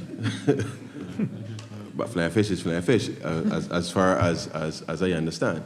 But the point is, what you're talking about is mariculture and harvesting fish in the ocean in order to be able to help with our food security. So part of the marine spatial planning work will contemplate where in the marine, in the ocean, those things will happen. We've already had a couple of proposals based on some research that has been done. So it wasn't a proposal for flying fish, but it was a proposal for the development of a type of fish for processing, which Bajans already eat a lot of white fish as well too, but having opportunities for processing there. So again, another opportunity for investment will come there. But you're absolutely correct about the baby fish. No, because you go to the market, if you go to Oystins, you see the sizes of the fish. It's small. So they've been having conversations with the fishermen about just that, because obviously if you kill the fish too young, then there's no reproduction taking place at the scale that allows you to maintain the level of fish stock that is required. So so since then, there's been some improvement, but you need to that's why we are working to make sure that we know which areas are areas for fishing and not, so that you can allow the fish stocks to replenish. I've always said, long time, that Bajans should just go and start a company in Trinidad and catch the fish and bring it home. But that is for the fishermen to to resolve, because they will get no hassle from the Coast Guard. But agriculture, as I said, we've just done a small replenishment of the Agriculture Development Fund to help in focusing more on greenhouses and aquaponics and the shade houses and those types of things, for precisely the reason that I spoke to earlier about the predatory larceny and the security and those types of things. So there's a lot of scope there, and the business of agriculture, I've seen a lot of innovations with farmers there. So I think we're poised, but we just need to make sure we have the right partners to make sure that that works. So I'll stop there.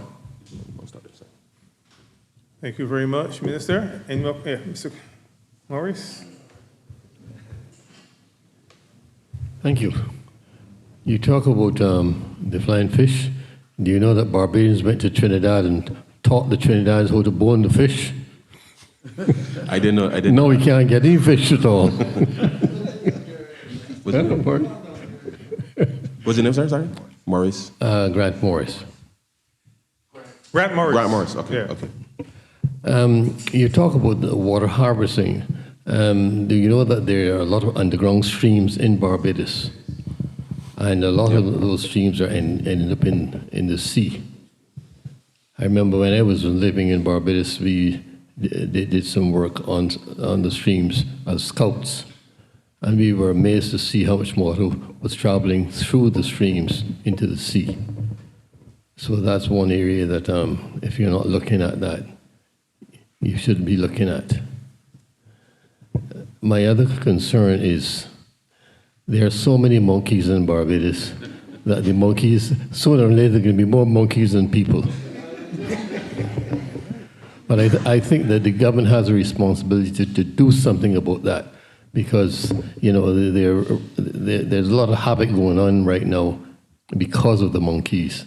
And I know that Barbados is a little concerned about tackling that problem because of some feedback that they've had from overseas. But those people don't live there.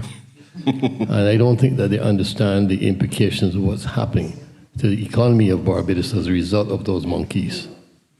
And I hope that the Prime Minister will try to cull that population, spade the males, do whatever she has to do, but she has to do something about those monkeys. Now, my other concern is that, and this is a personal experience, I have land in Barbados, and I had an account in Barbados with my cousin, Jeffrey Edwards, and he died. And I had difficulty accessing my money because he was the one paying my taxes for me. So I went to the bank and I asked him to transfer everything to me, although my name was in the bank. And they said they couldn't do that. I would have to be living in Barbados. And I said, okay. I didn't say anything. I just walked to the bank and I went. I had a bank card and they withdrew the money gradually. I should not have to do that. And I went back and I tried to open an account, and again they told me, well, you don't live in Barbados, or where do you live? I said, I live in Canada. Well, I'm sorry, there's nothing we can do about that.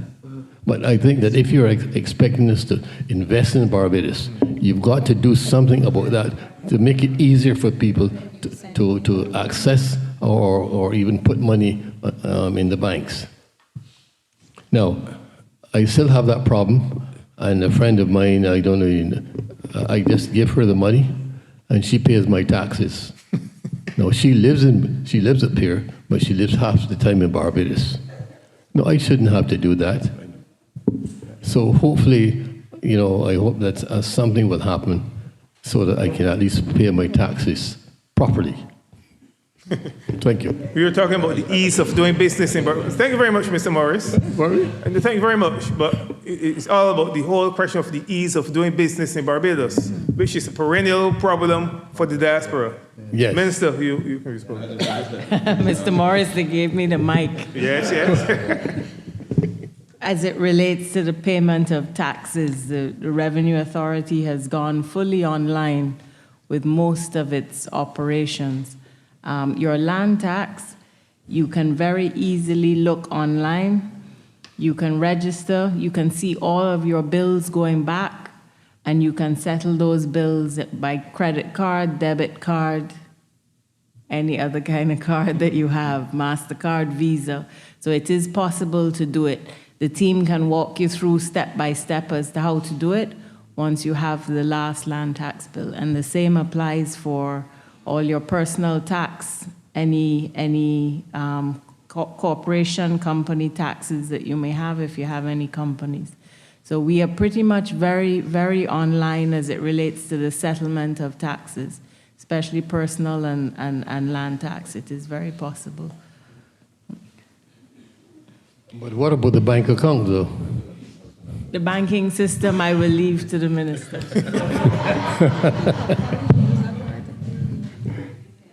So, Mr. And by Morris? the way, I even went to the credit union as well. Yeah. And I still couldn't get through. So there are still a few areas that just require a little intervention, but I will share something with you because I think it's important. When we did the Fair Credit Reporting Bill, for example, in 2021, one of the provisions within that bill was to be able to have an arrangement in place for sharing of data cross-border. Now, I don't know which bank you bank with here in Canada, but if it is one of the three that is resident in Barbados, there is no reason why your bank here, given that it is the parent of the child in Barbados, cannot share your information because the same due diligence that was required for you to open an account here is the same due diligence that would be required to open an account in Barbados. Now, well, the same, because it's the same institution, right? So therefore, anything about you in Canada, presumably, is the same information that they will be using to assess you in Barbados. And therefore, as I said, I don't know who you bank with, but so you don't need to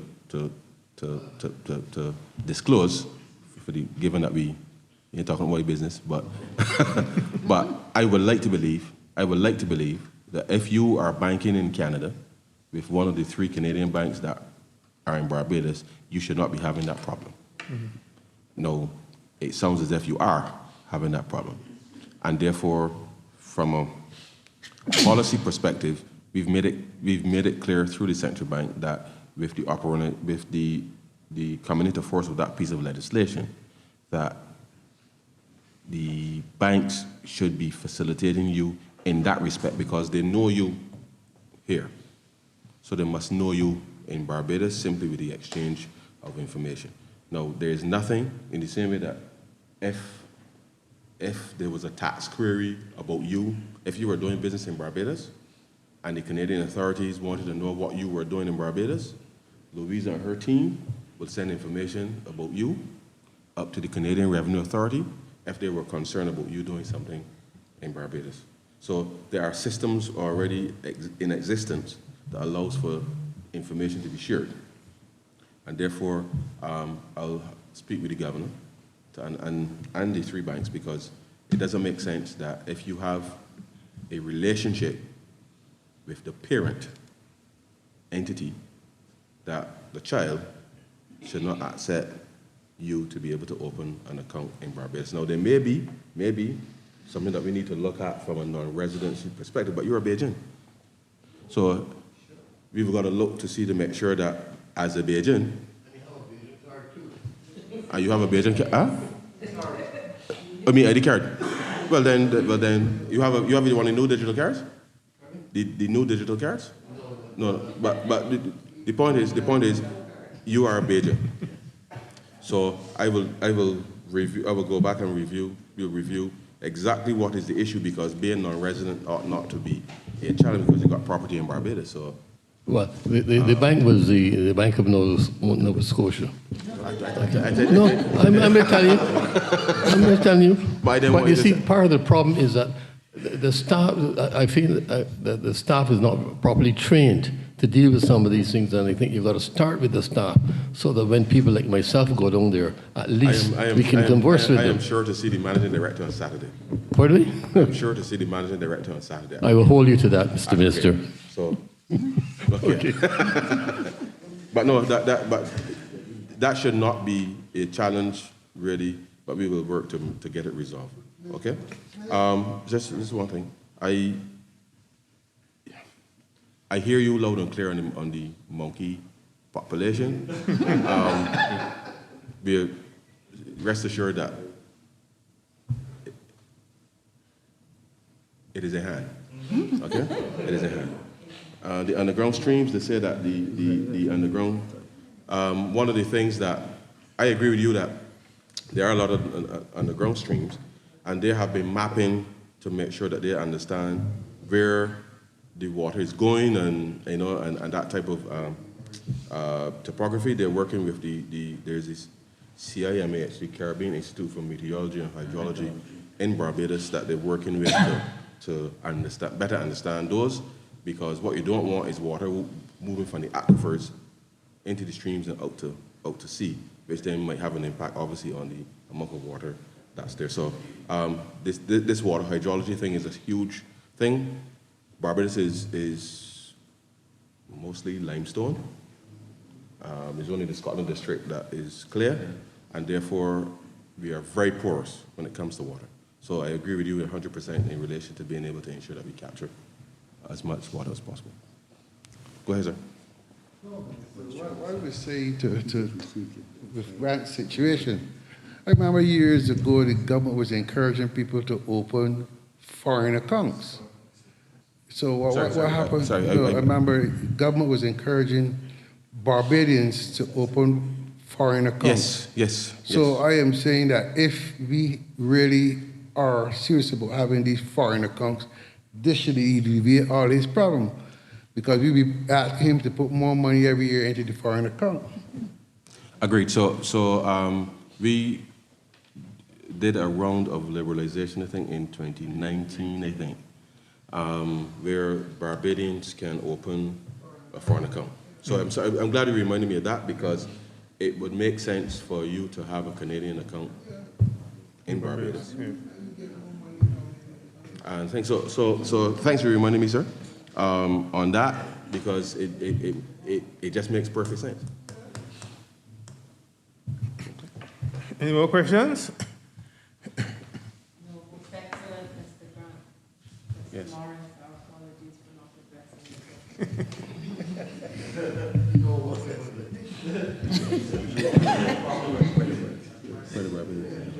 Yes, ma'am. Yes. Thank you, Minister Ford and the other panelists for speaking with us. Mr. Straughn. Can you, Straughn. Straughn, sorry. Can you please provide concrete examples of success stories? Sorry, we didn't catch your name for the record. It's Nicole. And can you provide some concrete examples of success stories in terms of how your administration has created positive change? Thank you. Oh boy, it's where to start. So when we came to office, I mean, there were several things that were not working. Several things.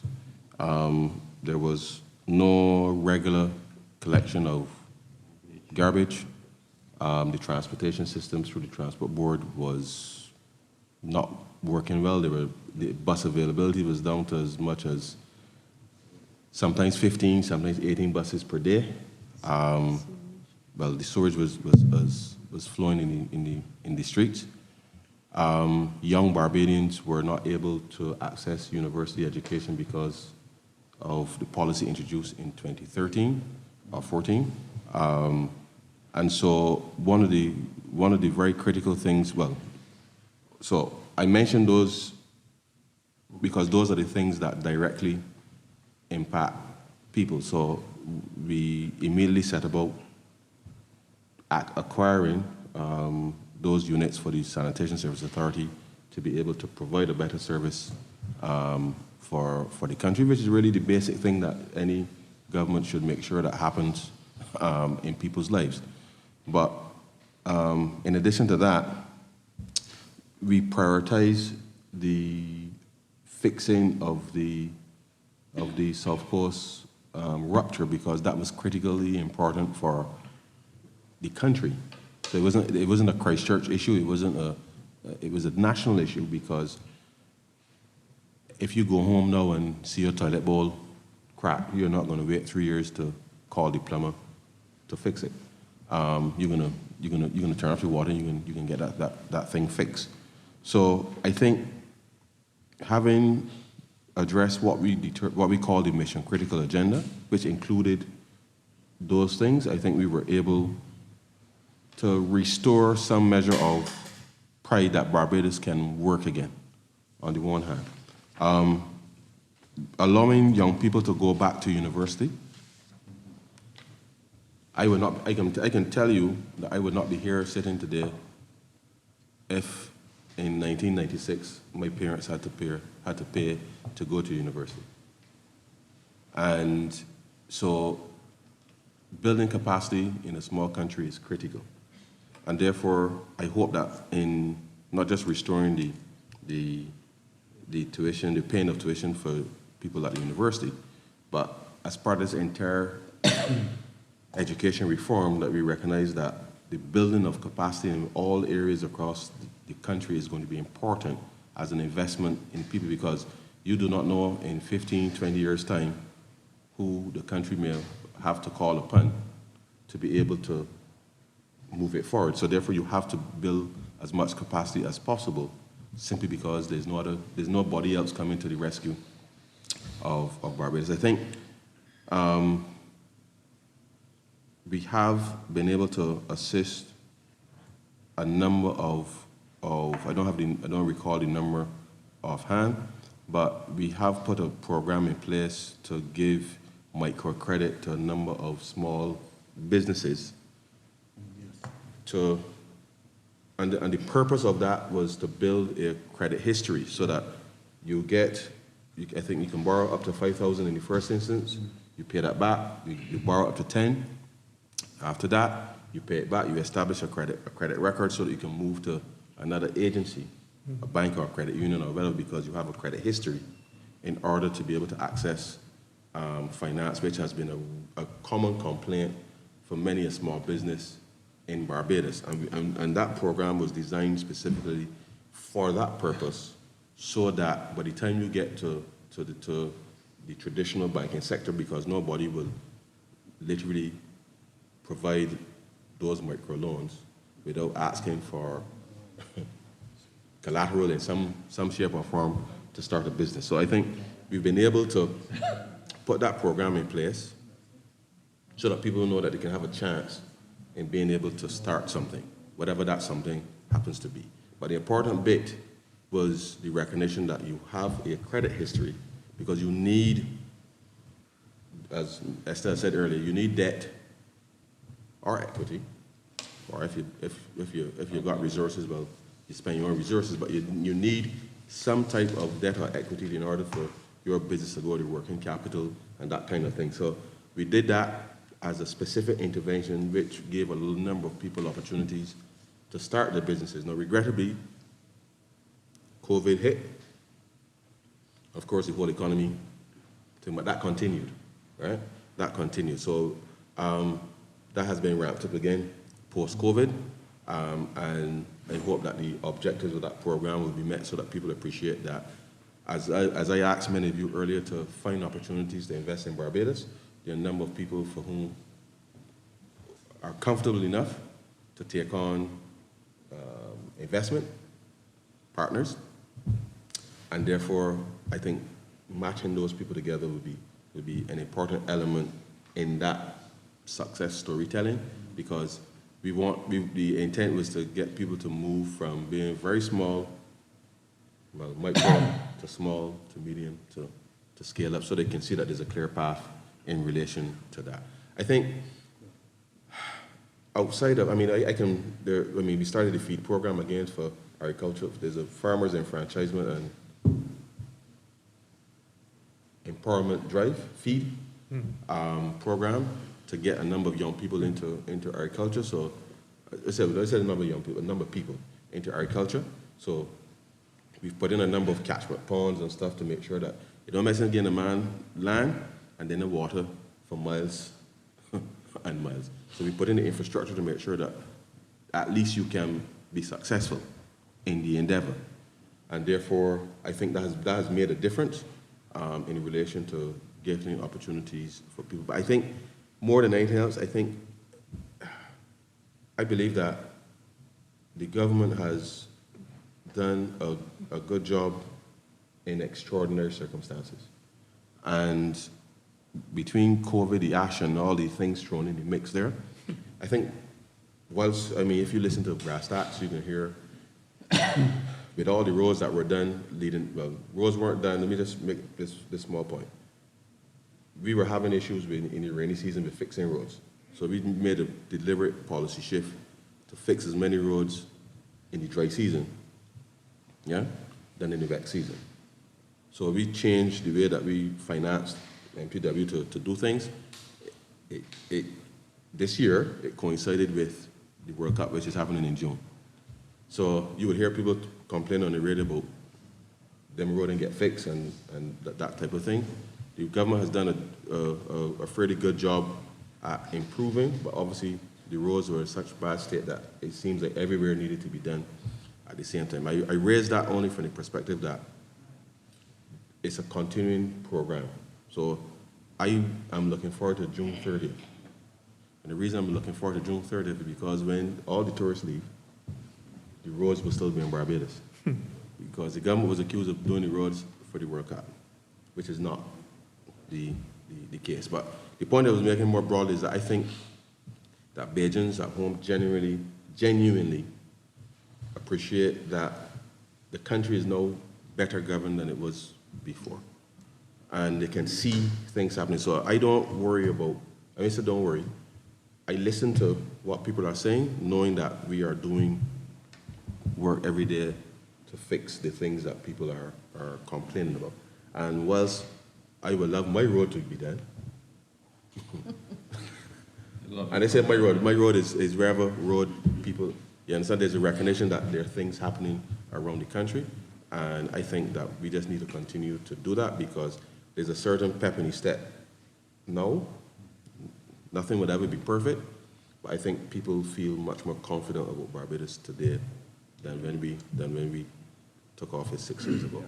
And it's been a lot of work because I will tell you, it's not easy with all the challenges that the country has been faced with, but I think notwithstanding all of that, the country is much better, in a much better position. I think more than anything else, that pride that you can do it and that the industry part of the conversation now needs to be wrapped up. So you can't have pride without the industry. You got to do the industry then to be proud. That is where now we're just trying to make sure that, as I said, each Bajan knows that there's a path for them in anything going forward. So without getting into the weeds of all of that, I think that we cannot at all, and this is irrespective of who may ever form the government, we cannot ever, ever, ever rest on our laurels believing that we have arrived. Barbados is a leader in the world, and whoever the Prime Minister of Barbados is must understand Barbados' place in the world. You cannot withdraw. And therefore, and as politicians, as we go and represent Barbados, and as you, wherever you go and represent Barbados, we must know that we have each other's back, and therefore leadership at all levels is critical if Barbados is going to continue to develop and that our people will not have the same challenges that our parents or foreparents had before. So I'd just like to add, Minister, I think that question was very important. I think it's a very good question. But I would like to add one of the positive change that we have made, and I feel very proud to be a Bajan at this time, is through the Barbados, the Straughn initiative.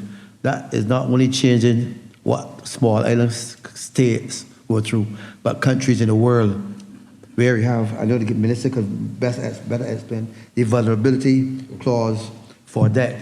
That attracts all countries now. And that is something I feel very proud about for Barbados as a small country that on the world scene. On the world scene. And countries are talking about it. Every country in the world said, look, this is an issue that comes to Barbados.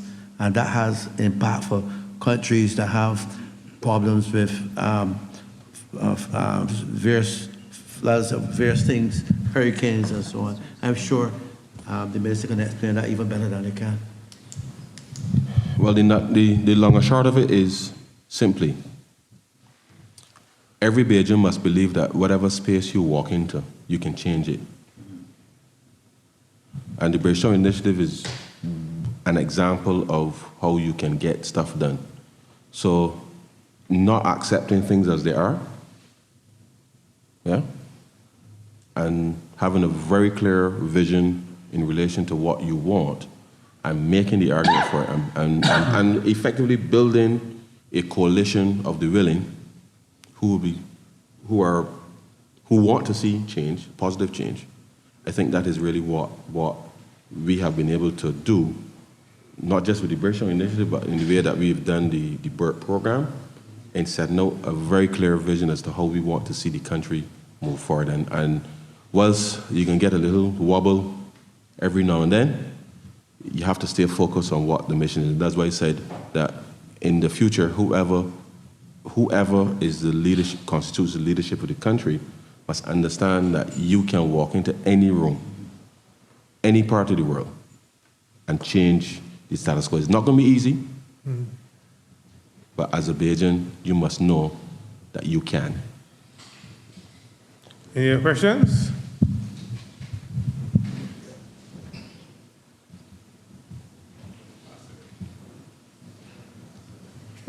Good night.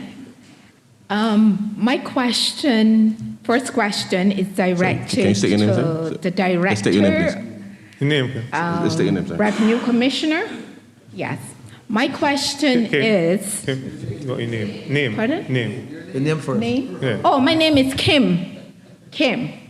Yes. And my question is directed to the Revenue Commissioner. What I need to know is if you have relocated from Barbados to a different country, and well, we're in Canada, so I'm talking Canada, and you are on a work permit, say 4 or 5 years, you have to pay taxes here. It's mandatory. What I need to find out is if you're required as well to pay taxes in Barbados. You're down here working, Barbadian. It's a temporary assignment, say 5, 6 years. Are you required to pay taxes in Barbados as well? Which leads into a second question. You're Barbadian, you relocated temporarily, and this one is directed now to the Minister of Finance. You have an RRSP in Barbados. You have been avidly contributing to that RSP when you're at home. You're now in Canada, and when you file your taxes and you open up a RSP, the government gives you incentive to open up a RSP. Which one are you going to choose? You're working with your job here. They're giving you tax incentives, but back home you have an RSP as well, but they're not giving you incentives. I'm thinking that if the incentive was there, you would take your money and you would send it back home rather than have it here. So that's my question. Thank you. Very, very good questions. So of course, tax is technical. Normally, if you spend more than 183 days in Barbados, you will be liable to tax in Barbados. However, we have a double tax treaty with Canada that pretty much says if you're residing and working in Canada for a certain period of time, then you will be taxed in Canada under that treaty. So it avoids what you call the double taxation in both countries. So it is possible that you may only be liable to tax in Canada and not in Barbados. However, you will have registered in TAMIS and filed tax returns in TAMIS in the past, right? That's the tax system in Barbados. TAMIS is not going to know that you're in Canada. So every year, if you don't file a return in TAMIS, it's going to apply penalties and interest. So you have to notify us through TAMIS that your arrangements have changed. They'll be in place for 5 years, 2 years, whatever, you're at school, etc. And so we can adjust TAMIS to say, all right, there's no obligation here for the next period. So it doesn't happen as though you can step away and it disappears. The technical obligation will be removed, but you have to let us know so we fix the system. A follow-up question to that, Revenue. How do you verify that? Let's say in Barbados, you say this tax is too high, taxes. I usually write to you. You're asking us about a person defrauding the government of Yes. Barbados? You can audit. No, we you have it. will Okay. audit. And in order for them to remove the obligation in TAMIS, once you ask for it to be done, they'll do a check. And they may ask for a work permit. They may ask that show a copy of your Canadian return. Those kinds of questions they'll ask you. Commissioner, you mentioned this double taxation, and I'm glad that you brought it up. I had intended to speak to you privately. Don't speak to me, your private. But no, it's not because there are about people me. online as well. Huh? But what I'm saying, the reason why I wanted to say this double taxation, is it working? Because let me explain my situation. No. I am the liaison officer Yes. And I have guys who come to Canada and work 9 months in a year. Maximum you can work, which means that they're home 3 months in every year. Yes. And when these guys retire, the checks that come from Canada is almost an insult. They pay all the taxes in Canada. And then when it's come to pension, you're getting guys that work 28, 30 years, getting $70 Canadian a month. I think is an insult. And I think that the governments of Barbados need to relook that double taxation. It's an insult. You got guys getting $2 and work 28 years. And 6 months in every year, minimum, they work in Canada. And they can tell them their contribution, that's what they contributed. You only spend 3 months in Barbados, and then you reach the luxury age of retirement, you're looking for a pension, you're getting a check for $70? It's an insult. Yeah, but I But understand. I didn't want to raise it because I already raised it with my minister, and I know he's the kind of person that can look into it. Okay. Right. And we can. And also the High Commissioner, he needs to discuss these things at Global Affairs. Yes. It's unfair. Guys working 20 and 30 years, 9 months a year, and the Canadian government insult them by giving $70 in pension. It's wrong. It's better Straughn and get all his pension. No, I'm serious. When I first saw it, I was shocked. Yeah. You know, it hurts me when I have to apply for pension for a guy that, I have a guy that's 76 years old still on the program. Every time he go on to retire, the farmer call him, no, he gotta come back. At the end of that, he go home after all the years up here, 35, and he's in St. Phil, I'm gonna say for that guy, he's gonna be getting less than $100 in pension. Am I an insult? I think it's something we can look into. They're usually what you call reciprocal social security agreements between countries, and I believe Barbados and Canada have one of those agreements. So if you pay in Canada, if you prepay your pension, then you make your social security contributions in Canada, then you'd stop in Barbados, but have never looked far enough to see whether what happens on the back end when you're the recipient of the pension, whether you're getting a full due. Okay, Ms. Roberts has been talking to us a lot about meeting with the diaspora, so I think that's one we can add to the agenda. Obviously means that the person is paid at a very minimum level. Yes, yeah. Because Canada, like Barbados, got a minimum contribution level. And I think Canada, like Barbados, has the minimum contribution level. And if you pay at the minimum, if you pay at the minimum, you will get the minimum. And you basically have the choice to essentially make your contribution in Canada.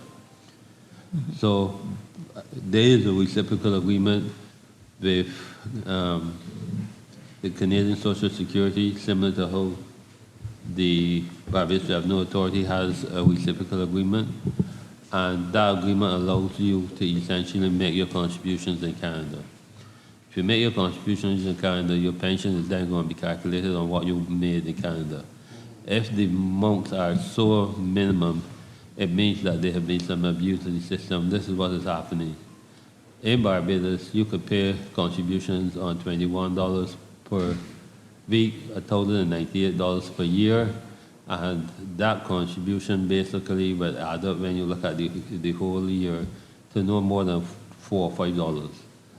And therefore, when you will qualify, you will meet all the requirements, but you're going to get a very minimum pension.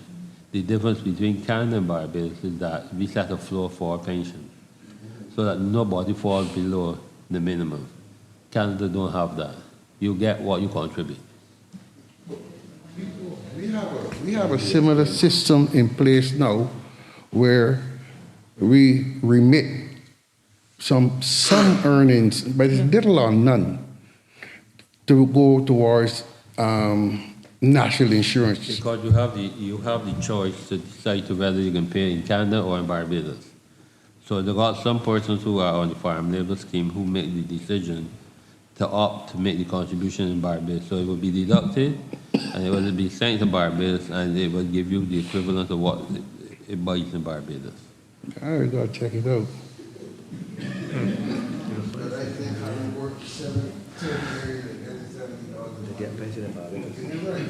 Any more questions? Minister, I have a question for you. Any more questions from the floor? Any more questions? Go I just on. have one comment to make. I am a planning and development consultant, and here in Ontario, they have now started a program whereby if you apply for development, you have to sort of reharvest the water, and people are using the rainwater in tanks, and that obviously is a result of what's happening in the atmosphere. So I don't know if there's something that can be utilized in Barbados. So developments over, I think it is. I think it's about 2,500 square feet. Yeah, I think if you have a home over 2,500 square feet, you're required to have rainwater harvesting, a tank for rainwater harvesting. Okay, that's good. In place. We also, as part of our community risk reduction program, and just preparate, because this is the hurricane season, but generally speaking, because of the water outages and stuff, we have, and the Prime Minister in the budget earlier this year announced that we will make provision, VAT-free provision for potable water tanks and tanks and pumps, right, to be able to, for persons to everybody, to be able to well, the generators too, but in terms of water, to be able to access those VAT-free for potable water. So one of the things that we're looking at now is, which will become a requirement really, is that if you're building your home, you should have both potable water and rainwater, because it just makes sense to do that. Yes. Put it into the mortgage and you forget about it down the road. But we already have the rainwater harvesting over a certain size, 2,500. Okay, thank you. Minister, I think though the young lady had asked a question to you about RSP. Something Oh yes, about, yes. I was trying to remember. about tax incentives. Right. So, you want me to answer, or you want Ian to answer? So we had, so as with everything in Barbados, one of the challenges that we have had is that people expect policy to remain in place forever. Now, when the RSPs were first launched, they had all of the tax incentives to be able to encourage people to plan for retirement, and that continues to be our message in relation to planning for retirement. Now, just bear in mind there are two things. If you get the tax benefit now, right, which people would get in relation to the contributions up to, I think it was up to 10,000 if I'm not mistaken, at the time. What we call tax expenditures, meaning the refunds going back to people, meant that the government over time, well, there were other issues, but over time, it affected the cash flow of government. This is 10 years ago now. It's about 10 years ago now that it stopped, actually. 2009. Is 9? Yeah. So 15 years ago that it stopped. Now, what has happened is we have recently increased the threshold for pensioners, the tax threshold for pensioners. So it was 40,000 for a long while. We increased it to 45,000. The regular tax threshold is 25,000 for everybody who's working. So the idea really was you give the incentive for probably up to 5 years and let the investment of those pension funds be the driver of the return in that perspective, to ensure that you can actually build up a reasonable amount, so that at retirement, when you purchase the annuity, then you're good. Now, I must tell you that obviously that is predicated on the economy growing. And certainly in the last, prior to coming to office, the economy hardly grew. So we have been looking at, and I think fairly successfully in relation to getting the economy to grow, because it's really about those investments and the rate of return on your investment. That is important to make sure that on retirement, the RSP actually serves the purpose for which it is there. If the government goes back to giving, so you can do it as a new person, because that is limited, but everybody can't have the quantum of incentive, as you put it. And bear in mind, Canada is Canada, a big country. We are Barbados. So we always have to be looking at the cost of delivering the public goods and public services vis-a-vis the impact of the cash flow for government in terms of being in a refund position. So the long and short of it is, it is unlikely that you would see a return of that type of policy unless somebody finds some oil in, sorry, no, so oil. Somebody finds some gold or plutonium in St. George, or something that changes the. I just say, but unless there's something that changes significantly. So, if we're able to get a few Bajan companies to become the next Facebook or something like that really generates global wealth for Bajans, then that's where you would see something like that potentially being contemplated. But it has, what I'm trying to say is that those incentives that you refer to, they got to be funded. And it means some tax from somewhere being levied to be able to, in order to give that back. So we've been trying to reduce the direct taxation and move more towards indirect taxation in order to keep things ticking along, so that there's less direct tax impact on individuals as they earn, and more on the consumption side. So it's a balance. So please don't compare Canada with thing, because they can borrow and borrow and borrow and borrow with their AAA rating, and the credit rating agencies is not going to trouble them. You know the issues with the what do you call the thing with the oil, the tar sands, the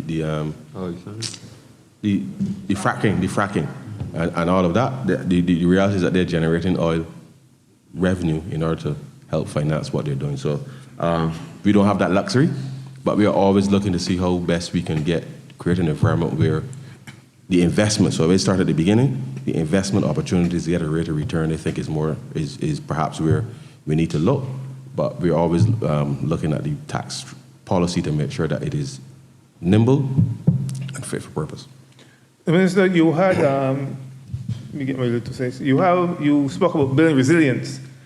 Recently, I was reading in the paper where an insurance executive was calling for creating a national home insurance scheme.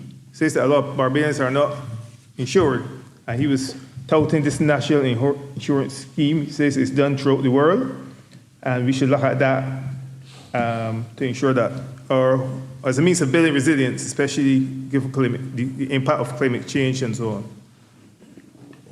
What are your reasons on that?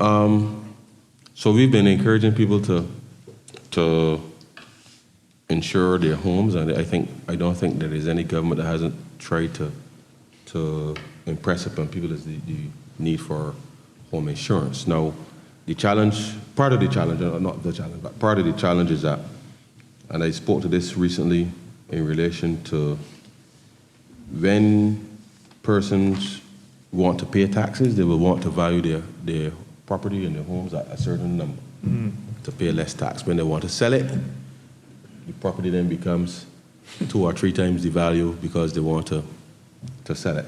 And then when they insure it, they tend to underinsure the property. So those are some of the issues there. But as it relates to a national home insurance policy, it has to be funded obviously by individuals, and part of the challenge with that is, unlike taxation, we can't make policy that says that you have to go to individual X or Y to do to conduct your affairs. Now, somebody might argue, I'm prepared to self-insure. So therefore, if something happened to my house, I got enough money in the bank to rebuild the house. That is their right to do. So it's not as straightforward as saying that you have to get insurance. Now, of course, if you have a mortgage, which we are encouraging, we are unlocking with the HOPE program and the like, then part of the condition for the loan is that you have home insurance. So I think in that way, because obviously the financial institution who's lending you the money wants to know that there's some measure of recovery and that the valuation and the insurance is obviously in sync so that there's no under valuation for insurance purposes from that perspective. So I think in building resilience, I think is where you started. Mm-hmm. It will be difficult to say to people that it must be mandatory home insurance, given that people still have choices in terms of how to spend their money. But I think as we go unlock the mortgage market, we will get to as close to a national home insurance policy where more and more persons are utilizing mortgages to access that. But I think that would be a difficult endeavor to undertake. Okay. You want that question?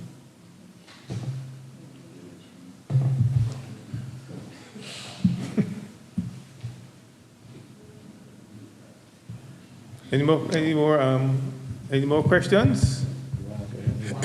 Okay, go on. Yes, sir. My name is Bertram. Bertram? Yes, please. Proper Bajan name. Mr. Minister, the reason I didn't get to ask, but I hear you mention something consistent. Oil? Oil? Yes. Uh-huh. If I can recall, I can remember when Mr. Hon was Prime Minister, they do some tests somewhere in St. Philip, checking for oil. I don't know if you can recall. And I can remember the people that done the test, they've been on television in the 7 o'clock news, and I can recall they said they find billions of cubic feet of petroleum products. When Trinidad claimed we were in their territorial waters, and the Prime Minister now, I think she was the Attorney General at the time. Okay. So I want to know what come of that. If you don't have that product, if you don't have that billions of petroleum products anymore. Thank you. Thanks, sir. So I think what you're referring to is when we had a dispute with Trinidad and Tobago, we took Trinidad to arbitration to delineate between what belonged to Barbados and, well, as far as the economic zone, what was regarded as Barbados' waters versus Trinidad waters. I think that's what you're referring to. And there are some blocks. So there are some sectors basically that are divided in the ocean that would say this is where the projection for oil offshore to be located. That was a while ago. Now, we have been in discussions. We were in discussion. I don't remember the name of the company, but we had some people come in and do some seismic data to further refine where these, what's the right word? Not deposit, reserves, right? Reserves, where these reserves are likely to be located in order to see whether or not we can develop a joint venture with Trinidad, because as you would appreciate, you see how we stand here between these two tables here? There's the ocean, so there's an artificial line in the ocean, as you would imagine, that we wanted to make sure that along this line, what they call the unitary line, that we drill, because if you drill here, oil could come from here, or if you drill from here, oil could come from here based on that. I'm not sure if you're aware, but as Petrotrin, which is Trinidad's refinery, closed in 2019, 2019, I think. Is it end of 2019 or 2020? 2020. So we have not had any further progress in relation to the discussions in relation to what happens along the line. I must say to you that as part of our,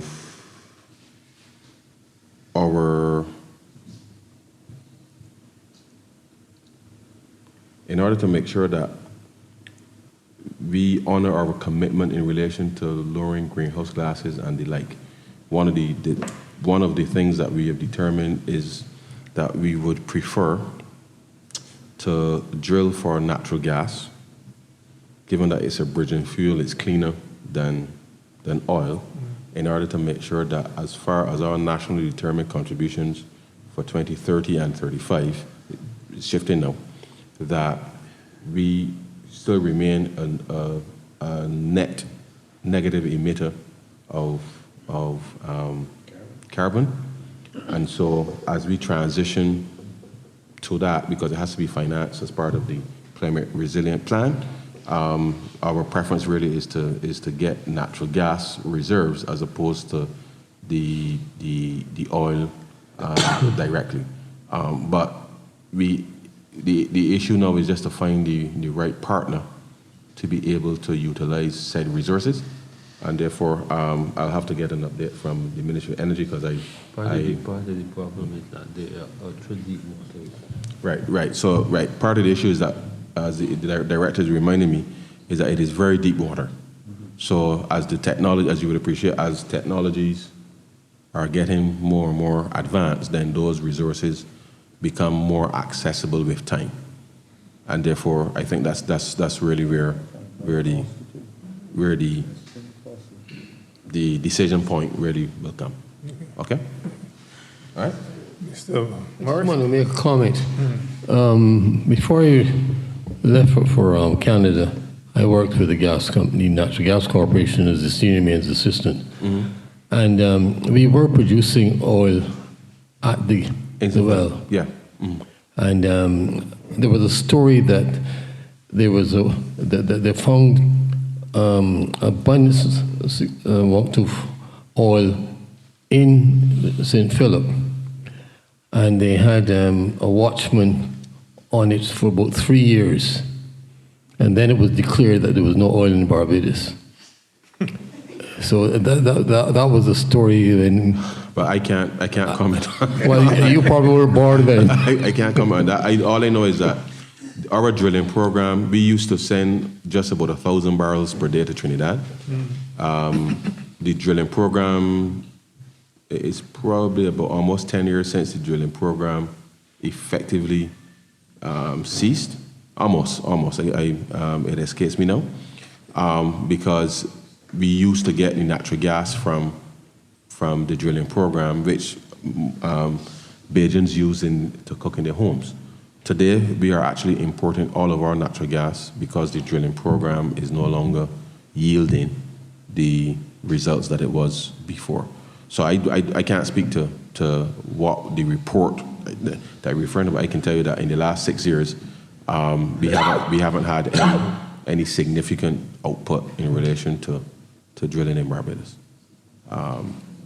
But they've been looking to see where potentially that could be started again, but the numbers don't suggest that it is viable again. Okay. Thank you, Minister. We're going to wrap up our session here. I think we had a very fruitful session, though. Before you call my colleague to give the vote of thanks, just want to thank Ms. Springer, Supervisor of Insolvency, for extending the invitation to persons in the diaspora who may wish to share their expertise with your department. So how do you do that? You can just contact your department and Yes, please. okay, so just contact your department and discuss the willingness and so on. And I know that Ms. Lewis Ward has also assured the diaspora officer that she will make herself available to answer those queries from Barbadians in the diaspora concerning the tax situation, land tax, and so on. So Thank you very much, and I think that'll be welcome news to our diaspora here in Canada and, of course, other jurisdictions. At this time, I'm going to ask Mr. Andre Padmore, he is the counselor at the Barbados High Commission in Ottawa, to give the vote of thanks. Mr. Padmore.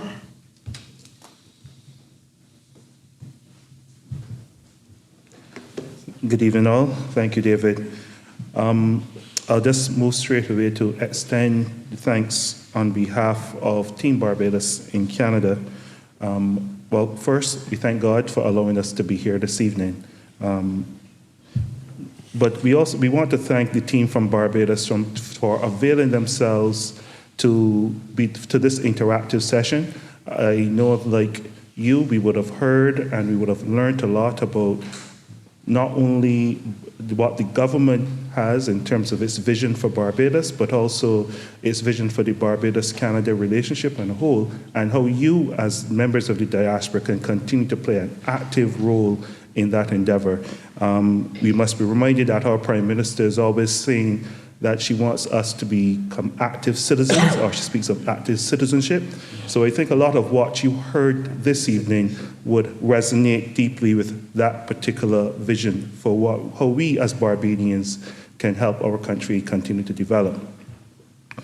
An event like this typically requires many hands and many persons working collectively to ensure it happens. Not only the team here, but specifically the team at the Barbados Consulate here in New York. They would have ensured a very good reception for us as we came down. They would have taken the time to scope out possible locations, set up so that we could all be comfortable. And we also have someone from the team who would have been working to stream this particular event live, so that those who could not be physically here would at least have the opportunity to participate virtually. So we wish to thank the entire team from the consulate in New York, and that is an extension not only from us, Team Barbados in Canada, but I'm sure from the team in Barbados as well. Next, we would also want to thank the other technician, Kevin, who would have been working to ensure all of that was knitted well together, and to Marcel for her lovely catering. I'm sure that many of us will continue to enjoy your treats throughout this evening, and that some of these Barbadians here will probably engage your services thereafter. We want to also extend our sincere appreciation to North York Centre for allowing us the use of its premises. I think the team from the consulate here have indicated that they were very helpful in everything that they would have requested. So we want to express our sincere appreciation for their efforts. And finally, on behalf of Team Barbados and on behalf of Team Barbados here in Canada, we want to thank you, the members of the diaspora, for the very participatory role in which this evening evolved. Not only were you physically here participating and asking questions, but some of the questions that would have been posed to the team actually came from online. So we want to thank you present and here physically, and those who are present virtually, for collaborating with us this evening so that this event could be considered an event.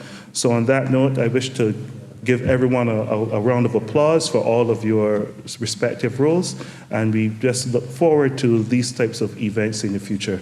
On that note, I say thank you, and I bid you all a fond and farewell.